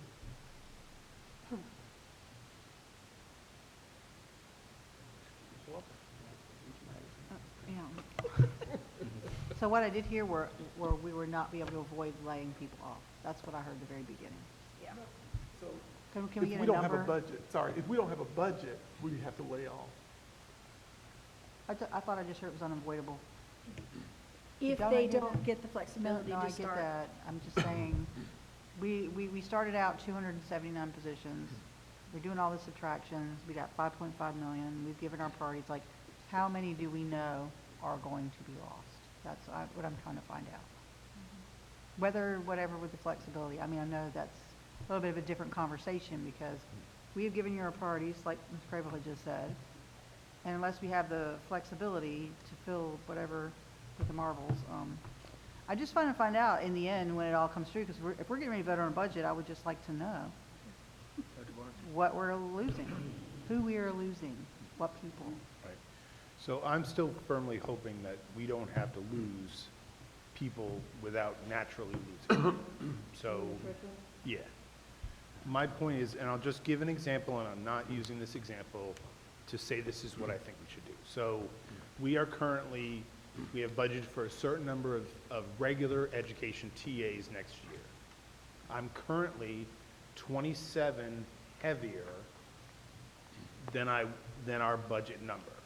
So what we're asking for is the priorities that you guys have given us, ECTAs, teachers, if we can use that money to level everybody down over time, then we can avoid that reduction in force. Now, I also have you're talking about, again, 27 regular ed TAs. I may have 4 or 5 vacancies throughout the district that if I have the flexibility to begin moving people, I can start filling those holes and bringing those numbers down. And then each category, again, the ones that I feel like we're heaviest with, elementary school teachers, TAs, ECTAs, and bus aides and social workers. I did TAs twice. Those areas, if I can start that shifting, we can start bringing that number back to where we can then invest in those priorities or get us to a place where the priorities balance the amount of money that we have. Does that make sense? Ms. Mason? So I'm trying to understand, if we take away the restrictions, it's possible that we won't lose EC teacher positions if the chips fall in the right place, correct? What I think is going to need is we need a little more time for those not problem areas, I don't want to say it that way, for those target areas to come down to where they balance to our budget. So say we get to where we're 20 ECTAs over, well, that may be the balance point of where that, our investment brings those back, and we just stop right there. You know, we don't have to go all the way down and then back up, but we do have to let the attrition happen in those specific target areas that aren't as quick to attrition as other places. Ms. Mason? My concern continues to be the same. Our EC staff is already overwhelmed. It's hard to imagine that there's any overage in the EC department. And I think that was why most of the board really wanted to support that. And so my concern is if it doesn't happen, if the chips don't fall in, or the marbles don't go in the right holes, or whatever. Or it takes longer than. Or it takes longer. Yeah. We have students that are losing out. We have EC teachers, we have ECTAs that are overwhelmed, and the concern also with legal issues comes up. And so that's what concerns me when I hear that we may need to loosen up our restrictions. Ms. Bradford?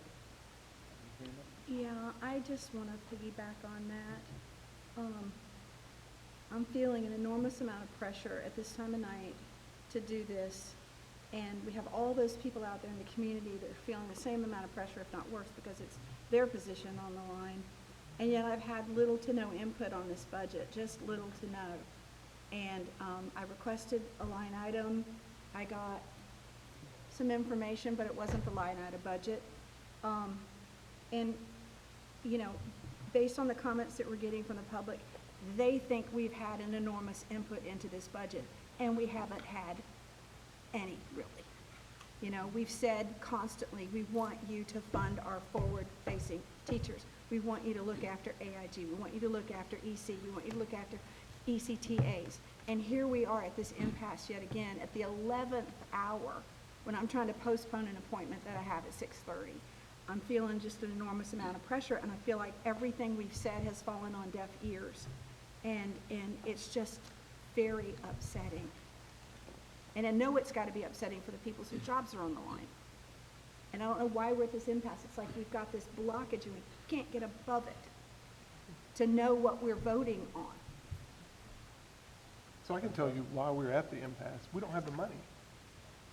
We needed more money. All we have is 5.5 million, and the request that everyone that you're asking for is more than what we have. So we can't get that request because we don't have the dollars. And so that's what we are going back to.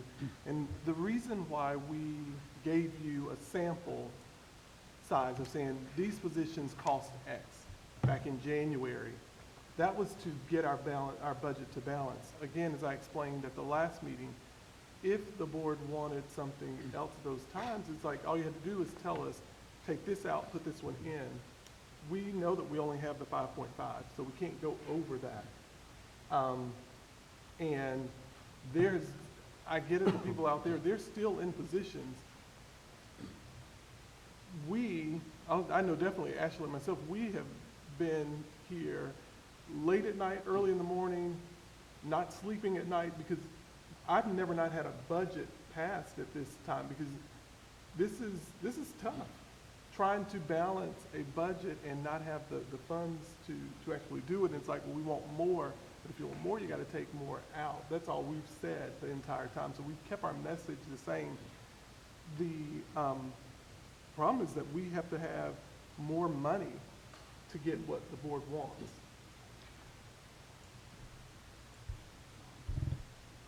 McManus?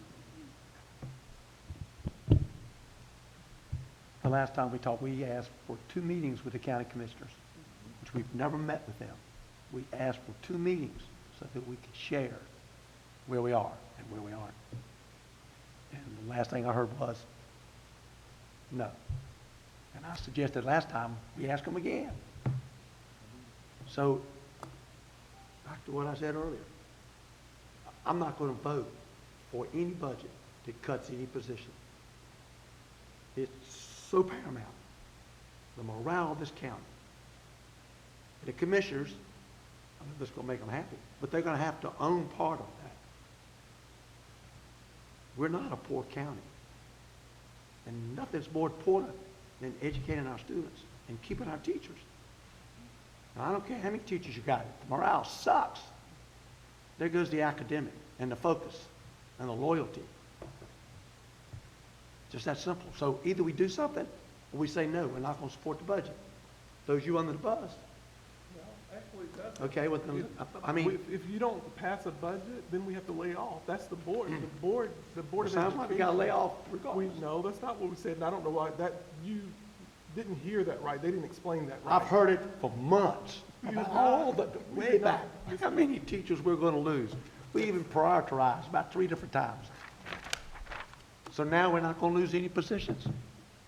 That's not what we said. Through the natural attrition, those individuals who have already left, those positions are gone, is what we've said. What I'm saying is that if we don't pass a budget, we do have to lay, because we have too many on the budget for the 23-24 that we can't carry on because we didn't get the funding for it for the 24-25 school year. I can't be the only one that's not hearing it that way, or haven't been hearing it that way. Well then, tell us what you need. Exactly, right now. Tell them what they need. Put us on the spot. I'm requesting approval of the budget as presented. That would be my recommendation. The board did include, in the last meeting, you had priority positions. So if you would like to include those positions in the budget, as in that front document that I provided, I remember the ECTA number was lower because I ran out of money. If you would like to switch the positions that are currently in the budget with those that you identified, I can make that adjustment and bring that back. I am requesting that you allow us, that we would implement this budget, but I would request that you allow us to use flexibility and not use the additional money from the county as it is currently being used in this year's budget until the levels meet our target position counts, and then start hiring within the plan that the board has laid out. So is that clear? I know that was a lot, but the basic thing is if you could approve the budget as presented with whatever adjustments you would like to make to that, and I'm assuming it's the information, something from the information I provided in the one sheet today, and then just give us flexibility to use money as we need to make sure that employees their qualifications line up with the vacancies. And then once that happens, then we would start, the next things that get filled would be the board's priority items. And then after those positions are filled, the next thing would be whatever other vacancies are there that are in the budget. Yeah, so I was kind of expecting what you just said to be on these papers right now, for you to have already thought through all of that. Because Dr. Faust did tell us, if you want to insert these, we're going to have to export that. And so, in reading, I mean, for us non-budgetary people, this is really hard, to go through, because you're looking through, you're looking down the list. And is there not any numbers that you can pull up now that says we have X number of people in this department, X number of vacancies, X number of people to slide in there, so we can kind of get a feel on how big that marble jar is, and how big, how much Swiss cheese is going on with that. And I heard you say something, allow us to focus on our target. What did you just mention, something about a target? I'm thinking to myself, what is our target? We don't even, maybe I'll speak for myself. I don't know that I understand what the target is that you're talking about. And again, just an example, in the budget, we have budgeted for 25 social workers for the district. Okay. We currently have, as of today, 38 or 39. Okay. That position is just attritioning slower to get down to 25. So really the question is we understand that the board's priorities, and our priorities too, obviously, are classroom teachers and ECTAs. Those are the two things, and supporting instruction are the things that our principals value as well and have asked about. The question is, do we go ahead and start shifting that money into TAs now and then have to reduction in force those jobs that are attritioning slower, such as bus aide or social worker? Or do we use the money right now until we balance and then go back and rebuild with our ECTAs and teachers? Or do we find out that balance point between the two where we don't, it's foolish to bring all of our ECTAs down and then try to hire them back again. We need to find where that balance point is. But that's what has to be done if we don't want to lay somebody off. Now, of course, can we say, your job's now going to be in this classroom supporting this person? Can we take those bus aides, just for an example, and then have them supporting schools in classrooms until we reach that balance point? Sure. So we can still address the needs that we're talking about. But it's the question right now of, do we find those places that are attritioning slower and lay those people off, or use this money to balance that until we find our point where our staffing balances our funding? I think is what I'm saying. Ashley, is that clear? Okay. 1 week ago today, the superintendent said no layoffs. Here we are a week later. I'm going to take you on just a little bit diversion, because it seems to me the bottom line is we don't have enough money. Dr. Faust just said we don't have enough money.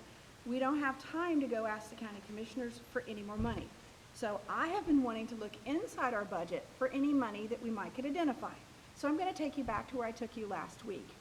I appreciate the information you gave us at the meeting last week about curriculum.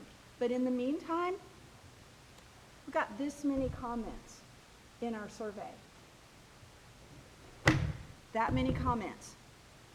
A large number of them are dissatisfaction by our teachers in the classroom with our curriculum. We have $2 million budgeted to take out of what we were paying from ESSER. We got $4 million in curriculum. We took that $4 million and we spent it, the ESSER money. But now we have, unbeknownst to me, a $2 million slide across every single year to uphold that curriculum. So by my calculations, if we add $2 million this year, $2 million next year, $2 million, we'll have $10 million invested in this curriculum by 27.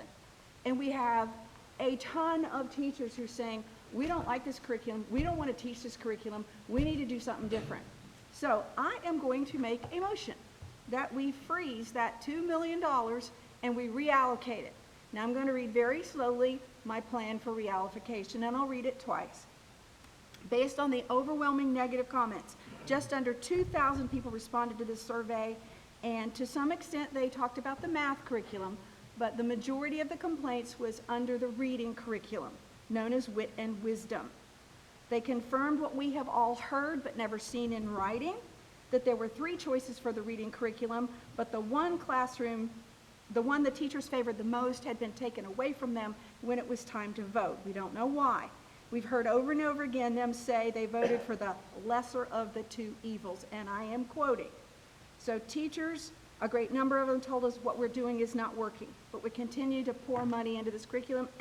Not if we can take that $2 million and solve some of these problems right now. So, Mr. Chairman, I move that we freeze the curriculum expense. We continue to receive input from classroom teachers.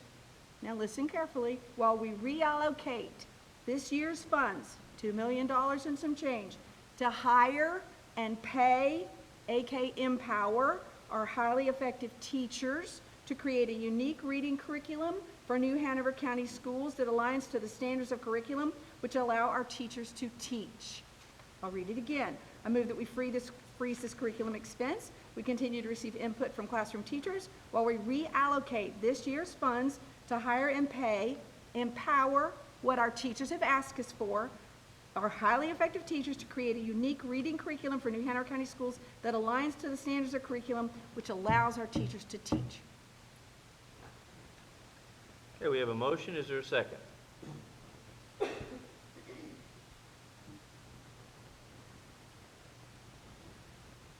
I'll second only because I want to discuss it. Okay, the first and second, further discussion. Go ahead, Ms. Mason. I know that when we talked about this last week, there was discussion that Wit and Wisdom is not all of that budget. Dr. Faust, what were the numbers on Wit and Wisdom? I don't remember the numbers, but that $2 million DeWalt is might for know. the entire Right. curriculum. And that's why I'm asking Every grade level, every curriculum that we have. specifically the Wit and Wisdom. But I will say, we don't have a teacher group that can write reading curriculum at all. That would really scare me if we are now bringing together some teachers to write curriculum. That means they have to write lesson plans, all of this. Curriculum is research-based. So we're wanting to now put that onto teachers, so you've got to pay them Yes. to do it, and so they've got to have research to actually do it. That makes me nervous, They're in the classroom now teaching the students, and they're saying what we're doing isn't working. but our data doesn't show that. Yeah. Ms. Mason, wasn't it like 500,000? I felt like it was, Dr. DeWalt, do you have that number? Yes, so after the initial investment, we have like a 5-year plan with our Wit and Wisdom, and the price, after we bought all the books and all the initial investment, the ongoing price is $399,743 a year. per year? Is that per year? About $400,000. Yes, that is a per Okay. year cost. What was That'll- the initial? I don't have it right in front of me, but about 3 million, but I'm not 100% confident on the So exact at number. least 3 million. I'm not sure. So, but recurring funds now is about $399,000, $400,000. 400,000. What can we buy for 400,000? Can I ask a question? Go ahead, Ms. Grable. So, if I'm trying to understand your proposal, but if we can't even afford to keep classroom teachers and TAs and bus aides and social workers, how do we afford these special called teachers to write curriculum and have it ready to roll on July 18th, whenever year-round? I believe our year-round teachers come back July 12th. Okay, so even less. So we've got teachers and schools that are getting ready to start up. We don't think we have time to sit here and discuss the numbers. We don't have time to develop a whole curriculum. And this really just makes me, we've heard this information at at least I heard it at one of the CALN trainings that I went to, that school boards should be writing curriculum. And this is getting pretty close to that. And so I just can't even begin to go there. Can't even begin to go there.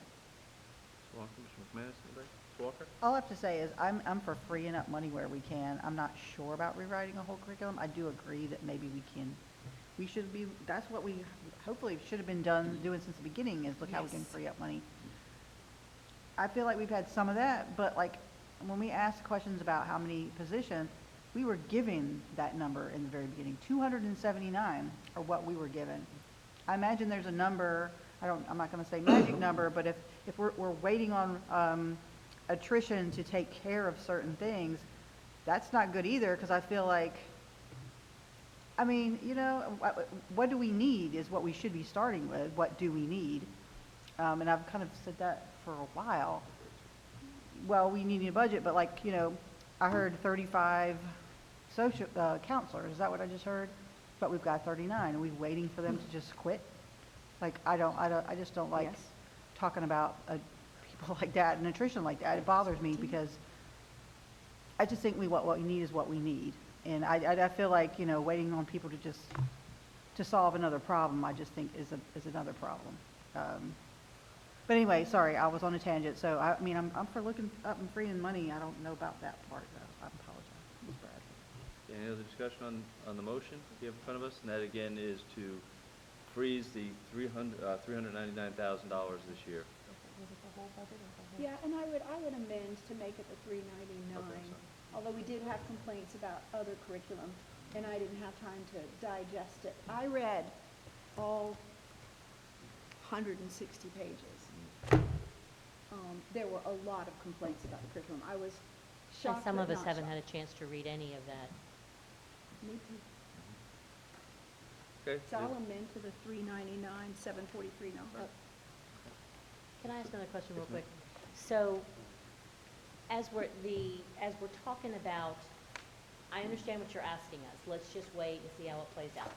Well, to Dr. DeWall's point, July 12th is basically less than a month away. And if we don't have people who have quit by retiring or resigning by then what? I mean, are we waiting until school starts so that we can just eliminate people the day before school starts? I'm sorry, I feel like maybe I'm not explaining myself well enough. We do have current vacancies that we can shift people to lower that number. I've been reluctant to do that at this point simply because I was asked not to talk to school level people until the budget was passed. And I didn't want to step out in front of this board and call teachers and say, hey, I know you work here, but now you have to work over here. Thank you. Some of those resolutions can be done. However, I'm trying to operationalize what the board is wanting. However, we're running up against how much money we have. There's no other, Mr. Manis, you have something? Question. Dr. Barnes, how many people are in your department? Right now, I'm just curious. after the cuts, I think we have 23. Okay.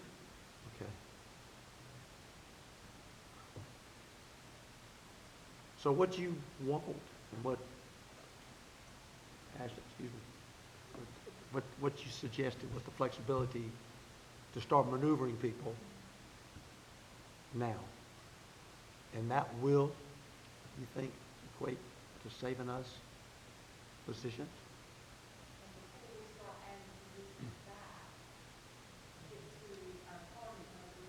Yeah, that's it. Well, on our priority list as well. So my question is, what is our target number? Do we have one, or is it?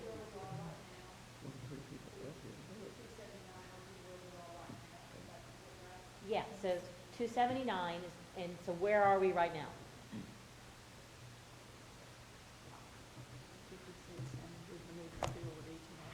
Right. So right now, I've got 156 positions still to resolve. If I can go ahead and start filling vacancies and maneuvering people around, that number can drop to 120. And that number, 120, can continue to drop until it balances. Ms. Walker, you have your hand up. Oh, gosh. I had the question, can you come back to me? I had it, but it's gone. Mr. Mendoza. All right, we have a motion and a second in front of us to freeze the 399. We need to resolve that, and then we'll go from there, 399 and change. We're also under contract with Wisdom. Okay? And that's for You like the plan whole 3 years or something like that? Ish? I heard 5. Okay, so we have to buy their stuff. And yet our teachers are throwing the workbooks in the trash, according to the teachers. Well, that's a principal issue, to figure out why teachers are throwing stuff in the It's trash. more than a principal issue. Yeah. So Dr. Costa, you're saying that we are on a contract, so we can't freeze the three. Okay. And get sued. I'm sure that they wrote it and we didn't, so. Okay, we still have a motion that is legal in front of us here to freeze the 399 and a second. All in favor, please? Well, would you call the roll, please? Ms. Cooley? Ms. Mason? No. Ms. McManus? No. Mr. Wildebohr? No. Ms. Bradford? No. Ms. Craybill? No. And Ms. Walker? No. Okay. defeated 6-0. So we still have the budget in front of us to move forward with, or Does anybody have a suggestion of where we can cut or add money? I mean, that's where we're at, y'all. Is there something we can take away so that we can add more money, so that we can get to where we want to be? Because if not, then before we go home tonight, we're gonna have to pass this budget, which we don't want to, and allow the staff basically, I don't mean this in a rude way, but just an explanatory way, carte blanche to do whatever you need to do. And there we are. Well, And if I could interject real quick, I think we actually have two options. We have the option, as you just listed out, or we have the option where we say we want to have what, what we've suggested here, but that, from what I'm hearing from Dr. Barnes, would mean that there'd be a reduction in force. You'd have to go, or from Ms. Sutton, someone, you'd have to go to this person and say, I'm sorry, you no longer have a job, correct? Board policy will require us to bring to you a reduction in force that you would approve. And again, those places that we are over are very specific job bands. Ms. Walker, I- and then Ms. Craven? I mean, surely we know already. This is what is concerning to me because there are staff out there that are worried. It's not fair to them, honestly, No, it's to just sit out there and not know if their job is here or not. And I'm just concerned about that because we were initially given a list, a position. I mean, surely we know, or at least I say the district right now knows because I sure don't, what we have and what we don't, what we need, what we don't. We want to know what we want to save, but I don't even know if that's going to work now because we don't have any kind of answer. That So, yeah, I concerns can me. answer that one for Greatly you. concerns me. So going back to that, I can answer that. Back in January, when we gave you those positions, that was to get to the minus 20 million. That's what those positions were. As we've talked about, and Dr. Barnes has used the analogy about the marbles, that it loosens up when someone retires. But some people, and we said it, that may retire are not on that list. So we're still, our goal is to reduce to get to that negative 20. And so the way to get to that was the 279 positions. We presented because we have to recommend. The general statute says that I recommend a budget, you approve the budget. So we recommend how to get there. That means that some of those people may not have come off that list, but there were 105, we'll say 105 positions that didn't even reach that. So those people aren't touched because we were able to reduce through natural attrition with 105 with other positions. It's bringing down that number to get it to balance. And so even though we had a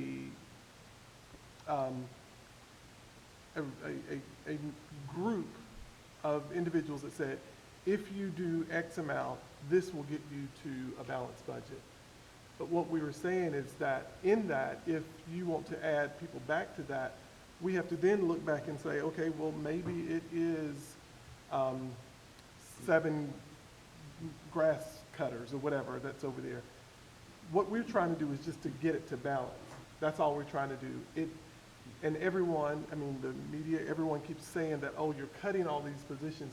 Those positions may not fall in that area. That's why it's like to give that freedom to say, you may only have, you may not have 17 EC reductions because they may not fall that way. You may have something else that equates to that number. Well, I have a follow-up to that, because I sat in the county budget meeting listening to 76 positions being saved.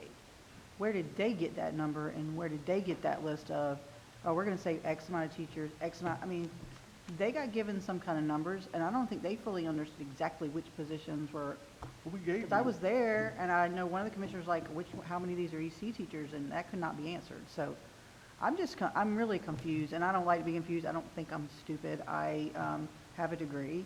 I have taken classes. I'm not a budget expert, but like if you explain it to me, I will understand it. I think what I don't get, and of course, I guess I'll just speak for me since I voted against the budget initially, was why didn't we push harder for more than that? I know we did 10.1. I get that, but man, I just don't see how we can cut. I just don't. I don't know how our district is going to survive, honestly. And we've gotten feedback, which everyone's going to get soon, on how teachers really feel. So I'm just confused, and I don't want to be confused. I just want to do the right thing. I think we all want to do the right thing by our staff, but it is very, very frustrating for me. I won't speak for y'all. You can speak for yourselves. Ms. Graybill? So, listening to what Dr. Barnes just said, we started out on March the 21st with 279.33 positions. And now we're down to 156, and we're hoping that we're going to get down to 120 by the time school starts. Okay, talk me through that again. We have a number of vacancies that need to be filled. And obviously, it's not carte blanche, but it's saying, you know, your enrollment has declined 20 students. A teacher that now works here needs to go work over there to fill a vacancy. So we have an internal shift. So if I can do those internal shifts, that number of 150 will get down to about 120 as soon as we can communicate with people. So I would say within a week or two, you'd see that number down to 120. But then, so are we then still going to have to probably lay people off if we can't? Because 120 is a lot of people. It's a crank load of people. It is a lot of people. Yeah. Now, some of those people are 10-month employees. They come back in August. So some of those positions are still going to change between now and then. You know, my goal, always my goal is to never to tell a person that there's, you know, I would hate to bring to the board or bring to Dr. Faust to bring to the board a reduction in force plan. Because that's very hard for all of our staff and all of our employees. I think what Ashley's asking for is the money that the additional money that the county commissioners had allotted us, the difference of $2.5 million or whatever, using that to make sure that this reduction plan can go into place without anybody having a reduction in force is what the goal is. Now, once we reduce all those numbers to where the budgetary plan for this school year is, we then begin working backwards towards the priorities you guys have named: teachers, EC teachers. Sorry, EC teachers, ECTA's teachers.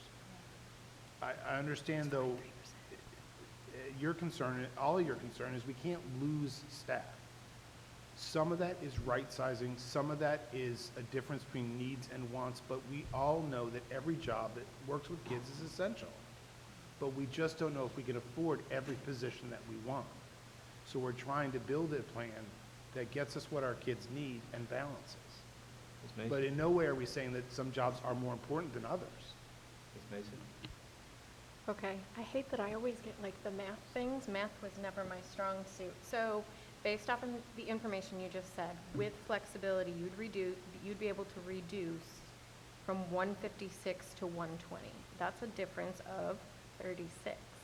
Whereas if we were to move forward with our priorities, that's 40 positions. Can you explain why that's less than what we're asking for? Does that make sense? Math is not mathing.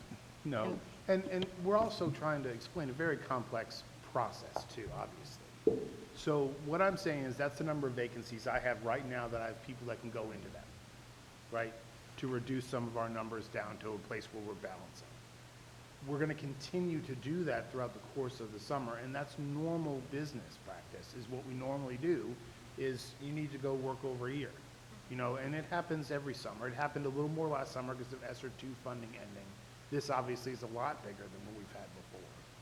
But what we're asking is that if we can make sure that we can not do a reduction in force, we need the money that the county commissioners have allotted to be able to give us time to come down to that attrition number in each of those individual categories. Another good example, currently we have 56 assistant principals.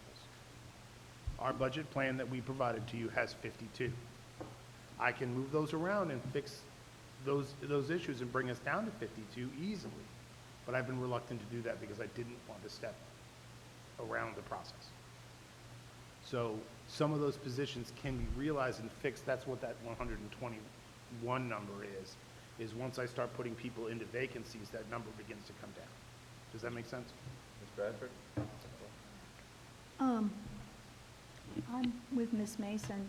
Math is not something I did well in.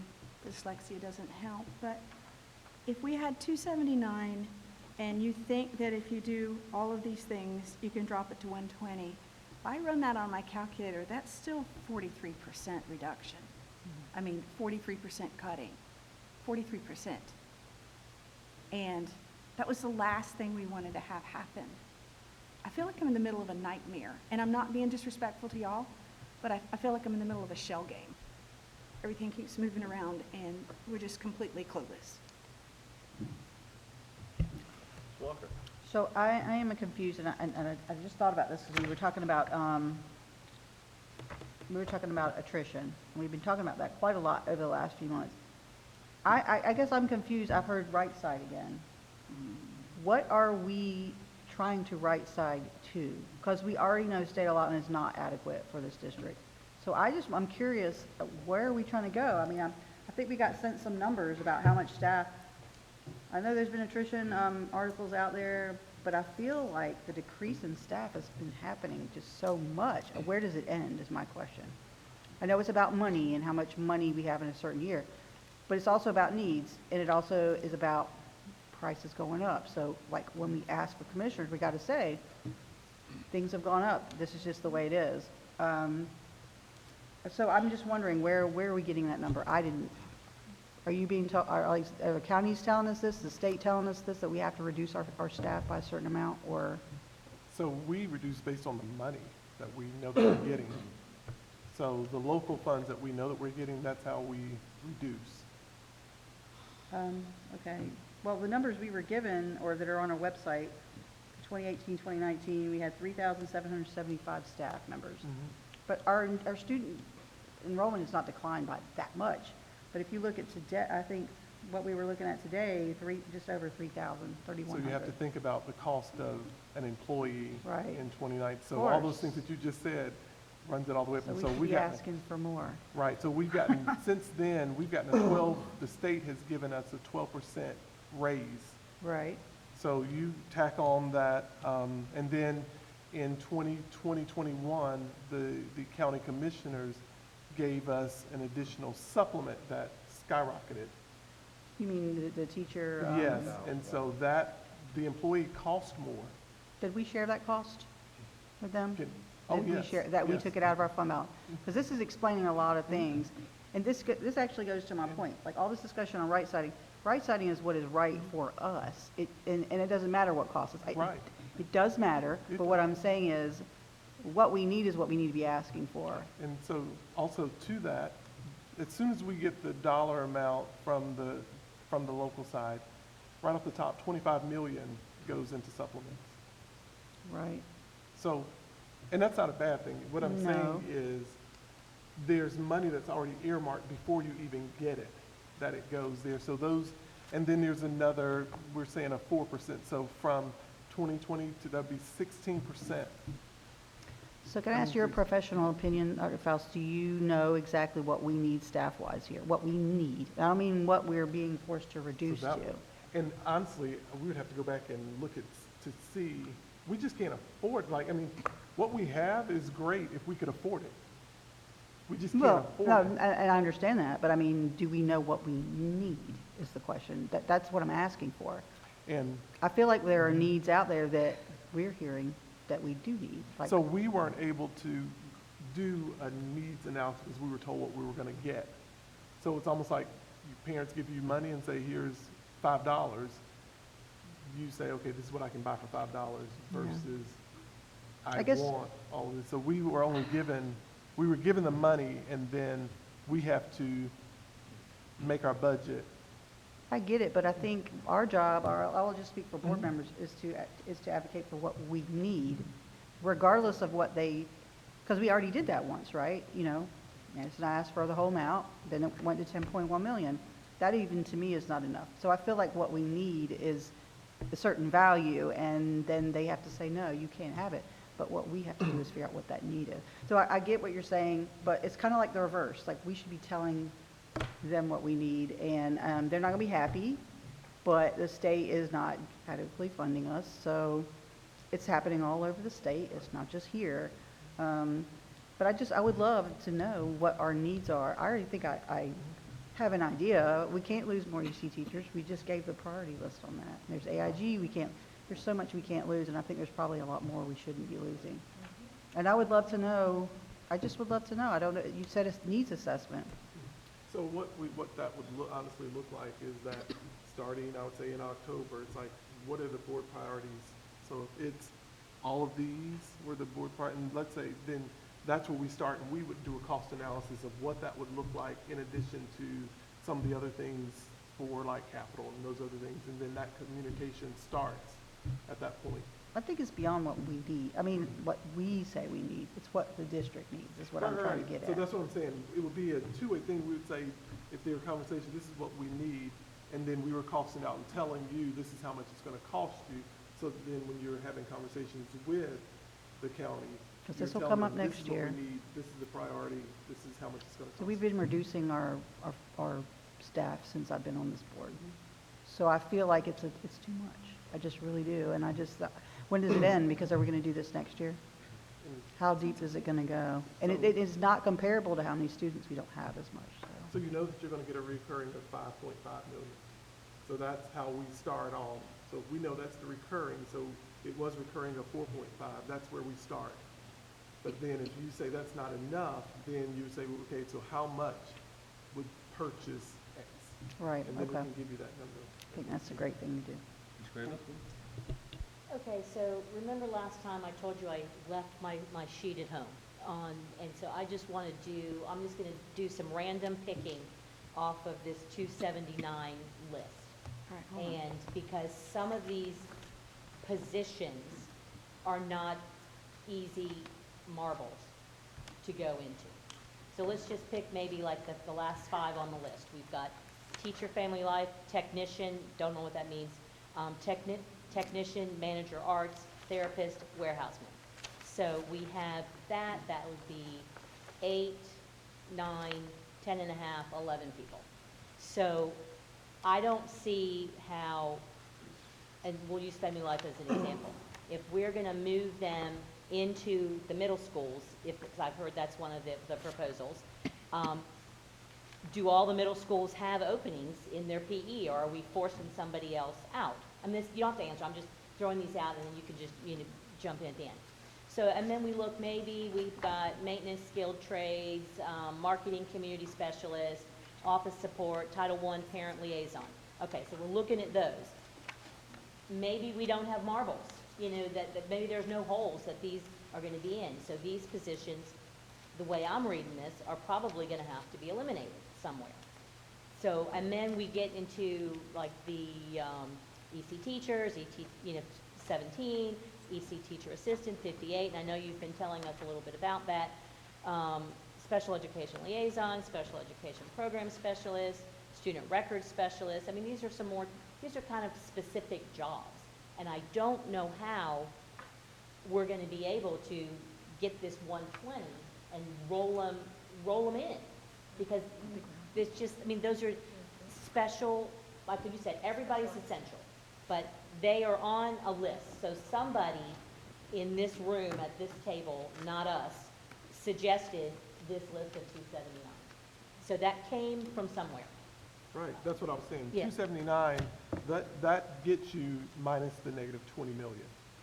Yeah, Those lists, however, what's coming in is that may not be someone on that list who has left the district. right, So no, I hear you. That's how, when you're saying that you're gonna have to release someone because it's not on there, that means that vacancy is, that cost is what we're trying to get off the books, that cost. Right, okay, so I'm back to the family life then, example. How does it save us money by just moving them someplace?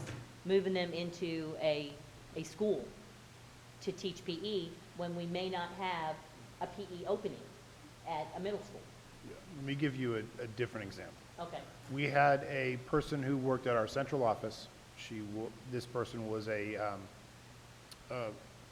associate. Had the licensing, is now going to be a CTE teacher next year at one of our high schools. So the position, there was a vacancy over here, that person selected to move over there, so that job is eliminated. Okay. By the same token, one of the people that you mentioned there is now a data manager at a different school. So those are what I'm talking about in those ability to shift people into jobs.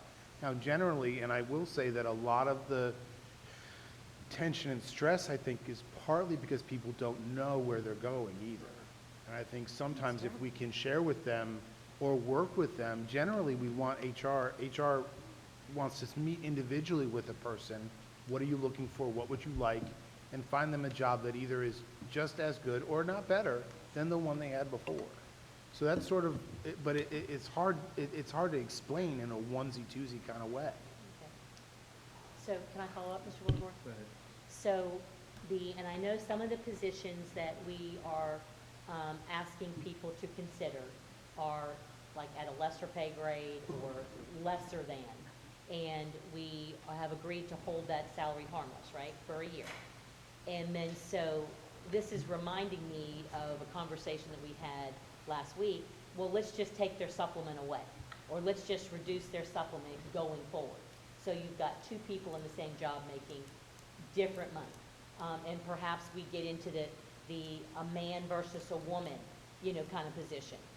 That now we're thinking, oh, well, we're gonna lower you, and it just, all these unintentional consequences might show up. No, I think that And conversation I'm not was saying just that's kind of happened, thrown I'm out just- there, but no, I don't want that to get out into the atmosphere. Okay. So that's not what we're doing. But I'm just saying, We're holding those jobs could happen. harmless with this budget. So this year, you're holding them harmless for a year in hopes that, just as Ms. Walker was stating, what will we need? So going into next year, we're telling, so if you're holding them harmless using the 2.3 million, then you're gonna have to say that plus 2.3 is gonna be a starting for next year, because you've already got 2.3 of holding people harmless, so you have to ask for more in order to make it balanced.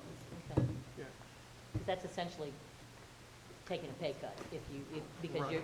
if your position, if your 1 year goes away, then I could be making $10,000 less a year. And then I might quit then, so we've kept them for a year, but we've lost them overall.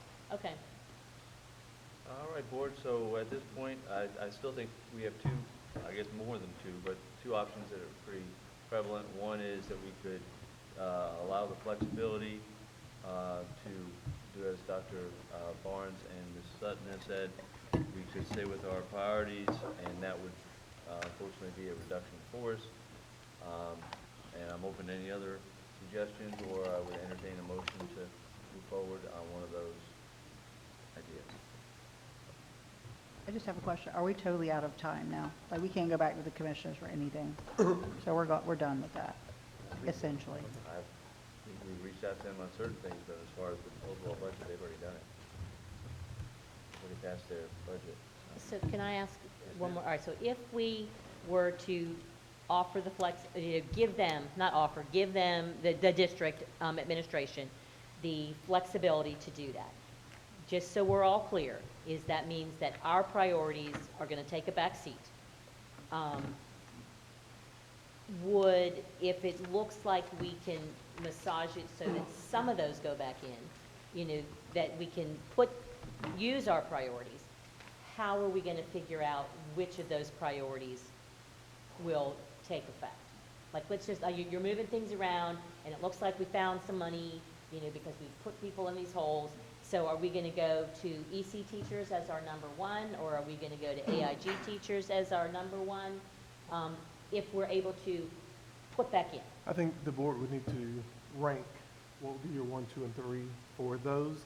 But basically, all we're saying is, and I think they may have explained it, I'm not trying to beat a dead horse.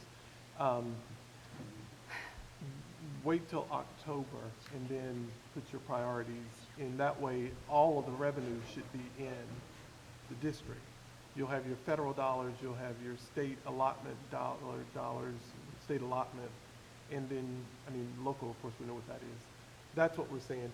You will know, maybe there'll be extra revenue. There may be some more students. And then you can say, okay, if it's EC teachers are number one, or AIG's number one, or your EC teacher assistant's number, we just need to know which one's your top priority. And then that's the one that we would say, okay, bring this. So in October, then you're suggesting we might move people?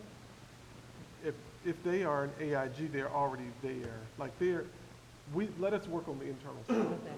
We would just need to know what's your priority, and it may be things that shake out during the summer as Well, we are. can we do that right now? We've already done it. I know, that's what I'm No. saying, so can we just say? Which one is your 1, 2, 3 that you want I first? think it's Is it- already listed, yes. Yes. EC teachers 1, AIG teachers 2, ECTAs 3. I mean, that's what I thought we had, so. Oh, in that order. I In- I mean- I see that, I just wanted to make Yeah, sure. no, it's in that order. I thought that's what we picked as our order. Yeah, Okay. weeks ago. All right, well, we're still here, and still waiting for a motion. Anybody like to make a motion? Let's order supper. That might be a good idea. Take an upshake.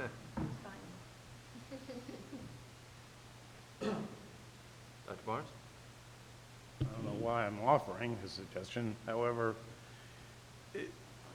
really want to exemplify again that the normal transition from employees in like jobs is a normal part of this. This is not something we are wanting to create a problem or do on our own. If it would be feasible to the board, I could start reducing everything else that's not one of these 3 priorities and see how many positions we can resolve and try to stay away from these 3 things that are listed, and then see where we get, if that makes sense. And then I'll be working towards the numbers that were in the budget originally. Because there are some teachers and positions that we already know have been asked to go elsewhere.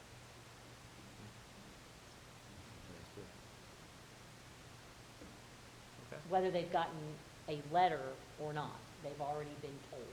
So that would be, I'm sorry, that would be different if their enrollment drops, and you have to, we've always done that. Yeah. And so some have, you're losing a whatever teacher because of enrollment. Yeah. Go ahead, Travis. Okay, if we're at 279, 156 now, you're hoping to hit 120. That's still 159 people. 159 people. Which is absolutely what we said we didn't want to do.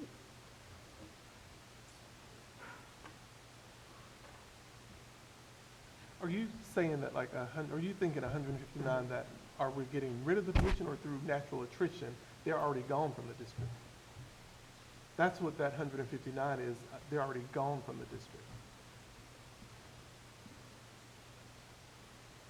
So if we drop to the 120, that's 120 people that we're That will be, gonna have to. so that means through the natural attrition that they're leaving the district.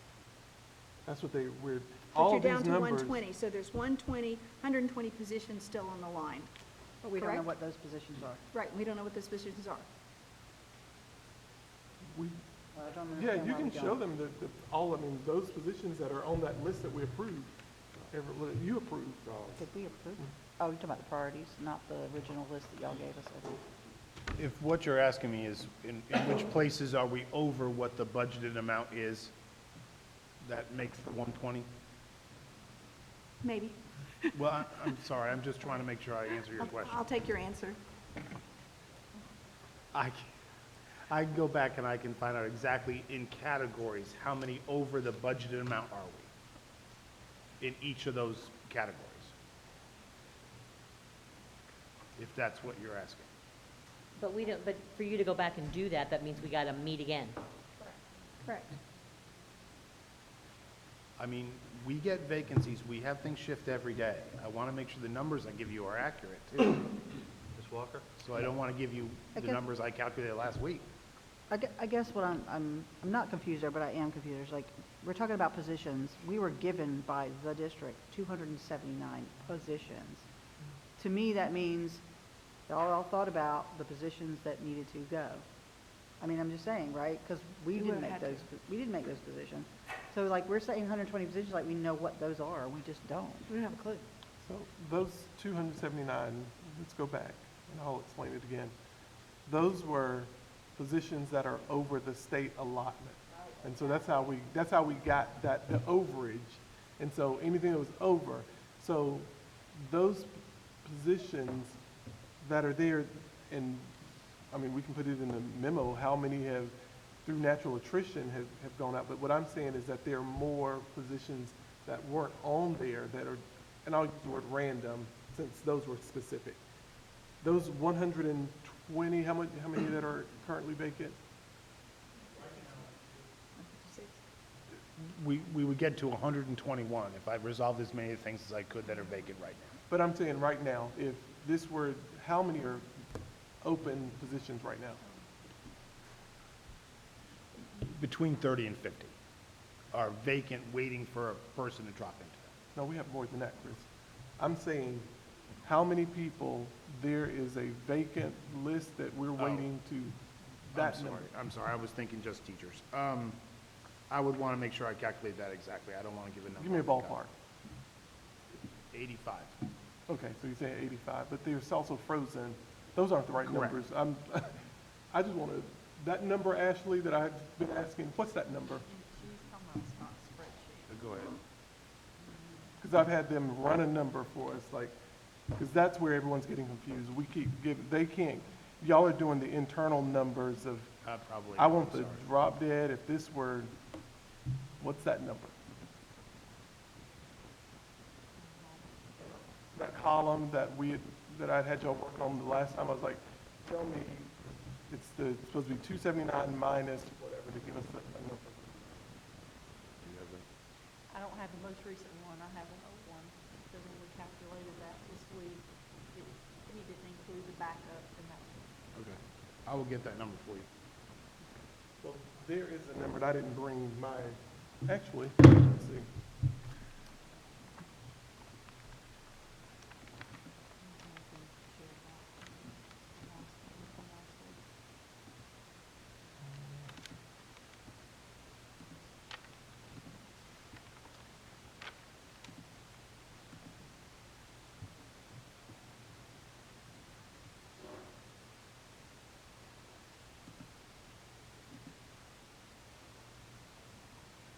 So I'm just going to spread out some numbers. So there was like 136, 91 were frozen. Does that sound familiar?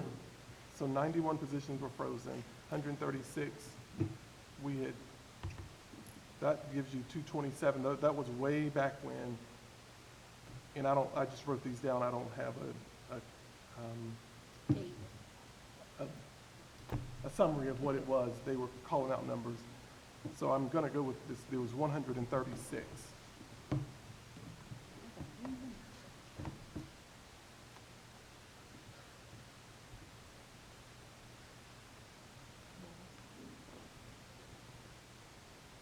So we have, there are, the number 119 is the number. That's the number of active positions we have that are vacant. 119. 119. And that's everybody. And that's everything soup to nuts. So So again, if I were to quit the school board, you could like plug me in to be a warehouse man? If you need. You're frozen. Well, it doesn't. I'm frozen on that. You're not in the. I'm not in that, okay. You can't take a job for but so it- long after you leave the school board.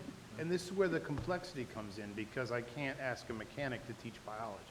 So Right. it obviously becomes a lot more granular when you look at individual jobs, licensing requirements, and ability and sort of skill level, type.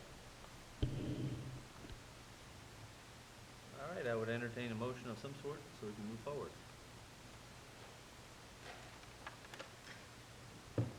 Or Mr. McManus can buy us dinner.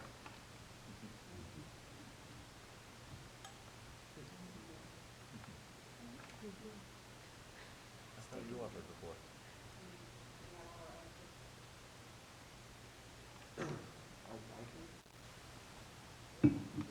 All we do is try to find an alternative, try to rationalize it, see if it's gonna help us.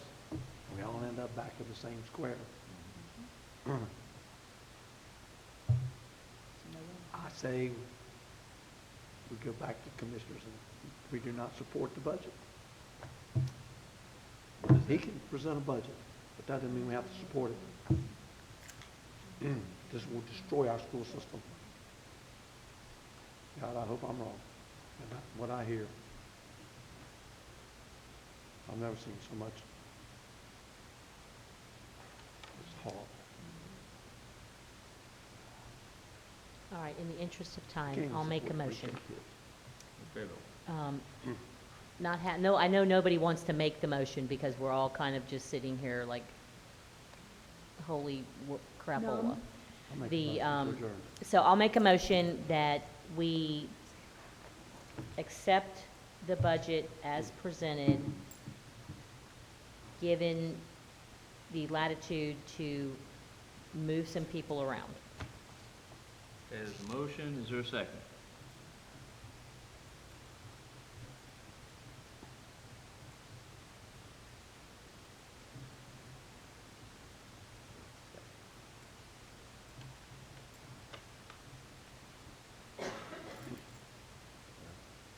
The chair can make a second. I know it. So basically, Dr. Palestine, if we don't pass a budget, nobody gets paid starting July 1, right? Yes, those people, and Ashley can clarify, what does that look like starting July 1? So we have a continuing resolution, but it's at a lower level than the current year. So we would have money to pay until that money runs out, but it will run out unless we make a decision. So I would say we would use a continuing resolution until we have a budget in place. But we don't want to run out of money before we have a budget in place. That's the concern. And so then my question would be, for that continuing resolution, what do you do for, does that become, I'm assuming that's like the fund balance dollars, that resolution, where does that money come from? Where does that resolution dollar come from? So the resolution is using a reduced revenue from this year, which we made sure matched up with the revenue projections in this current budget so that we wouldn't overspend. But the problem is, so we've got the budget, but we know based on the expenses, if we don't make some kind of adjustment for positions, that we're going to overspend the revenue that we have there, because that's why we are where we are right now. But we will have, I can't tell you when we would no longer have money to pay salaries. I had hoped we would pass the budgets. I haven't done that projection, but I could work up to see how long with the current level of funding before we run out of revenue for next year, if I need to do that. How much, what's the, and I know this, it fluctuates, what is the cost for each month for payroll, to run payroll? I don't know that off the top of my head. I'm sorry. Isn't it like 2 million or something No, like that? It's a lot more it's than like that. 19 million, sorry. Yeah, I No clue. don't know that number. Well, I don't know where it's gonna go, but I'll go ahead and second that just because I don't want people not to be able to be paid over the summer. I mean, that's worse than anything, so. Can I ask a question in there? So that if we pass this and, or we don't pass it and we have to go into fund balance, to make payment, which we don't have 19 million in our fund balance, so we can't, we can't do that because we don't have that in our fund balance. Can the chairman of our board talk to the chairman of the county commission and say, hey, we need a loan. We're going to need a swing loan, because we're trying to work through all of these positions, these 119 vacancies. So can you swing loan us? I mean, is that? So can you vote on the budget and do that? I'm so just that we throwing can- that out no, there I'm because saying- nobody wants to vote. No, what I'm saying is that can you vote on the budget and then do that simultaneously? No, I'm proposing that. I mean, that's what I'm saying. Can we do that? 'Cause if we don't vote, then we're not going to get, employees aren't getting paid, even the ones that still have jobs. So we either don't vote and they don't get paid, or we vote and then we try to, simultaneously work on whatever plans we can work on. All right, we have a motion and a second. Is there any other discussion? Hearing none, would you please call the roll, Ms. Dooley? Ms. Mason, No. Mr. McManus, No. Mr. Wildebohr, Yes. Ms. Walker, No. Ms. Bradford, No. and Ms. Craybill. Doesn't matter, yes. I mean, I just don't want our people not, I mean, I don't Okay. like this budget, but I don't We've still got want our 5 people days. not to get paid. 5 days. Mr. Chair, can we look at the next time we can meet? I think we tabled that. Let me for this, Tabled that discussion. No, I No, that mean, was meet for- on the budget. on the Town budget. hall. It would have to be this week. Yeah, it has to be this week. Yeah, it's today's Tuesday, so Wednesday, Thursday, or Friday.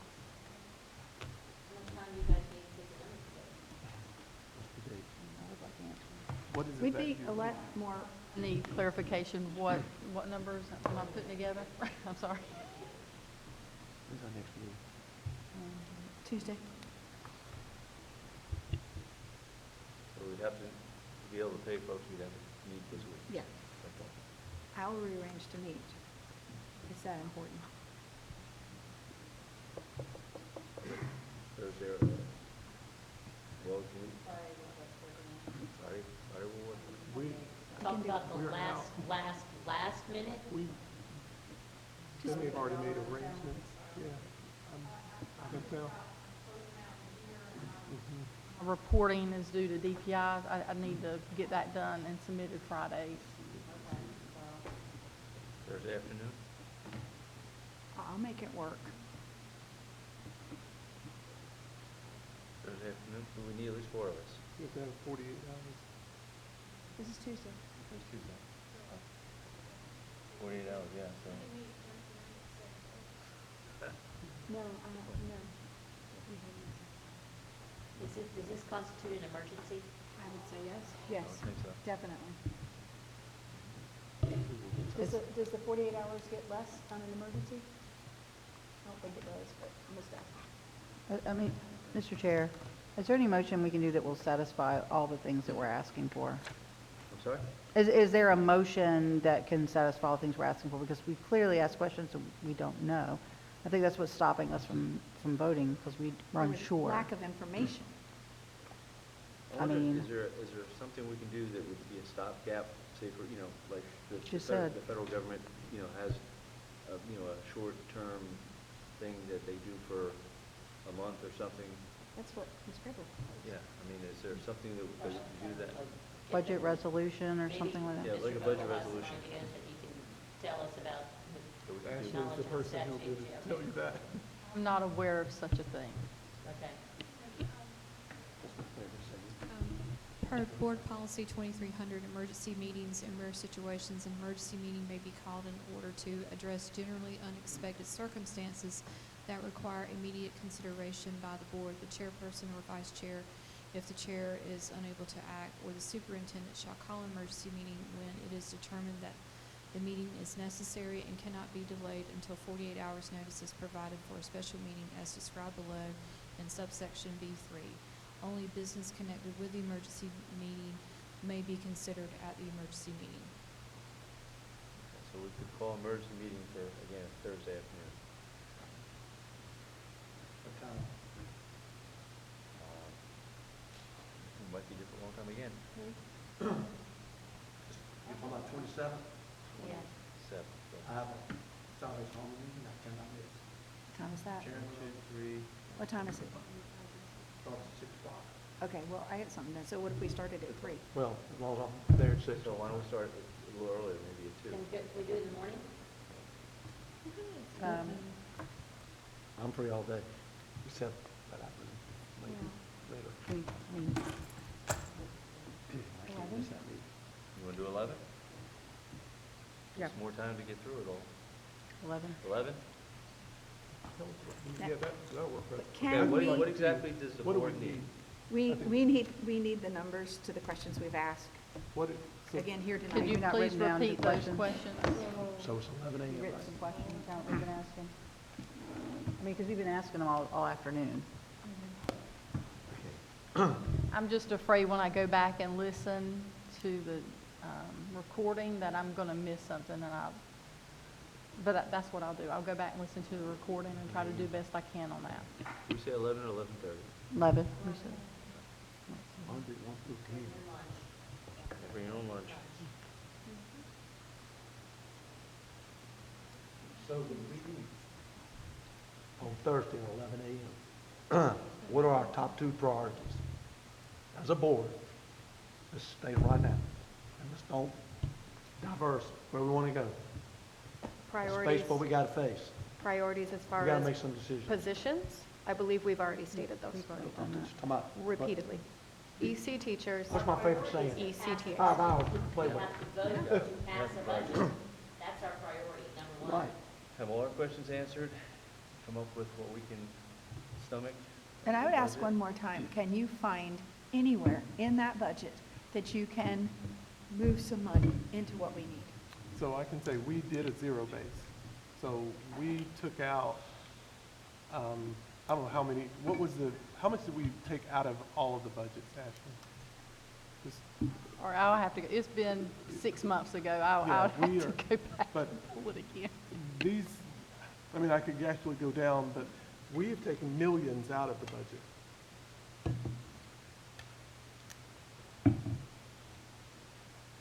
All right. So we will have 1, 2, 3, 4, 5. You can be there? I know you can't be there, so we'll have 5 people there at 11 o'clock. Yeah. As a quorum, so we'll have that.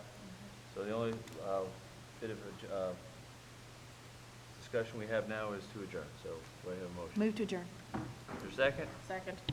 All in favor, please signify by saying aye. Aye. All opposed?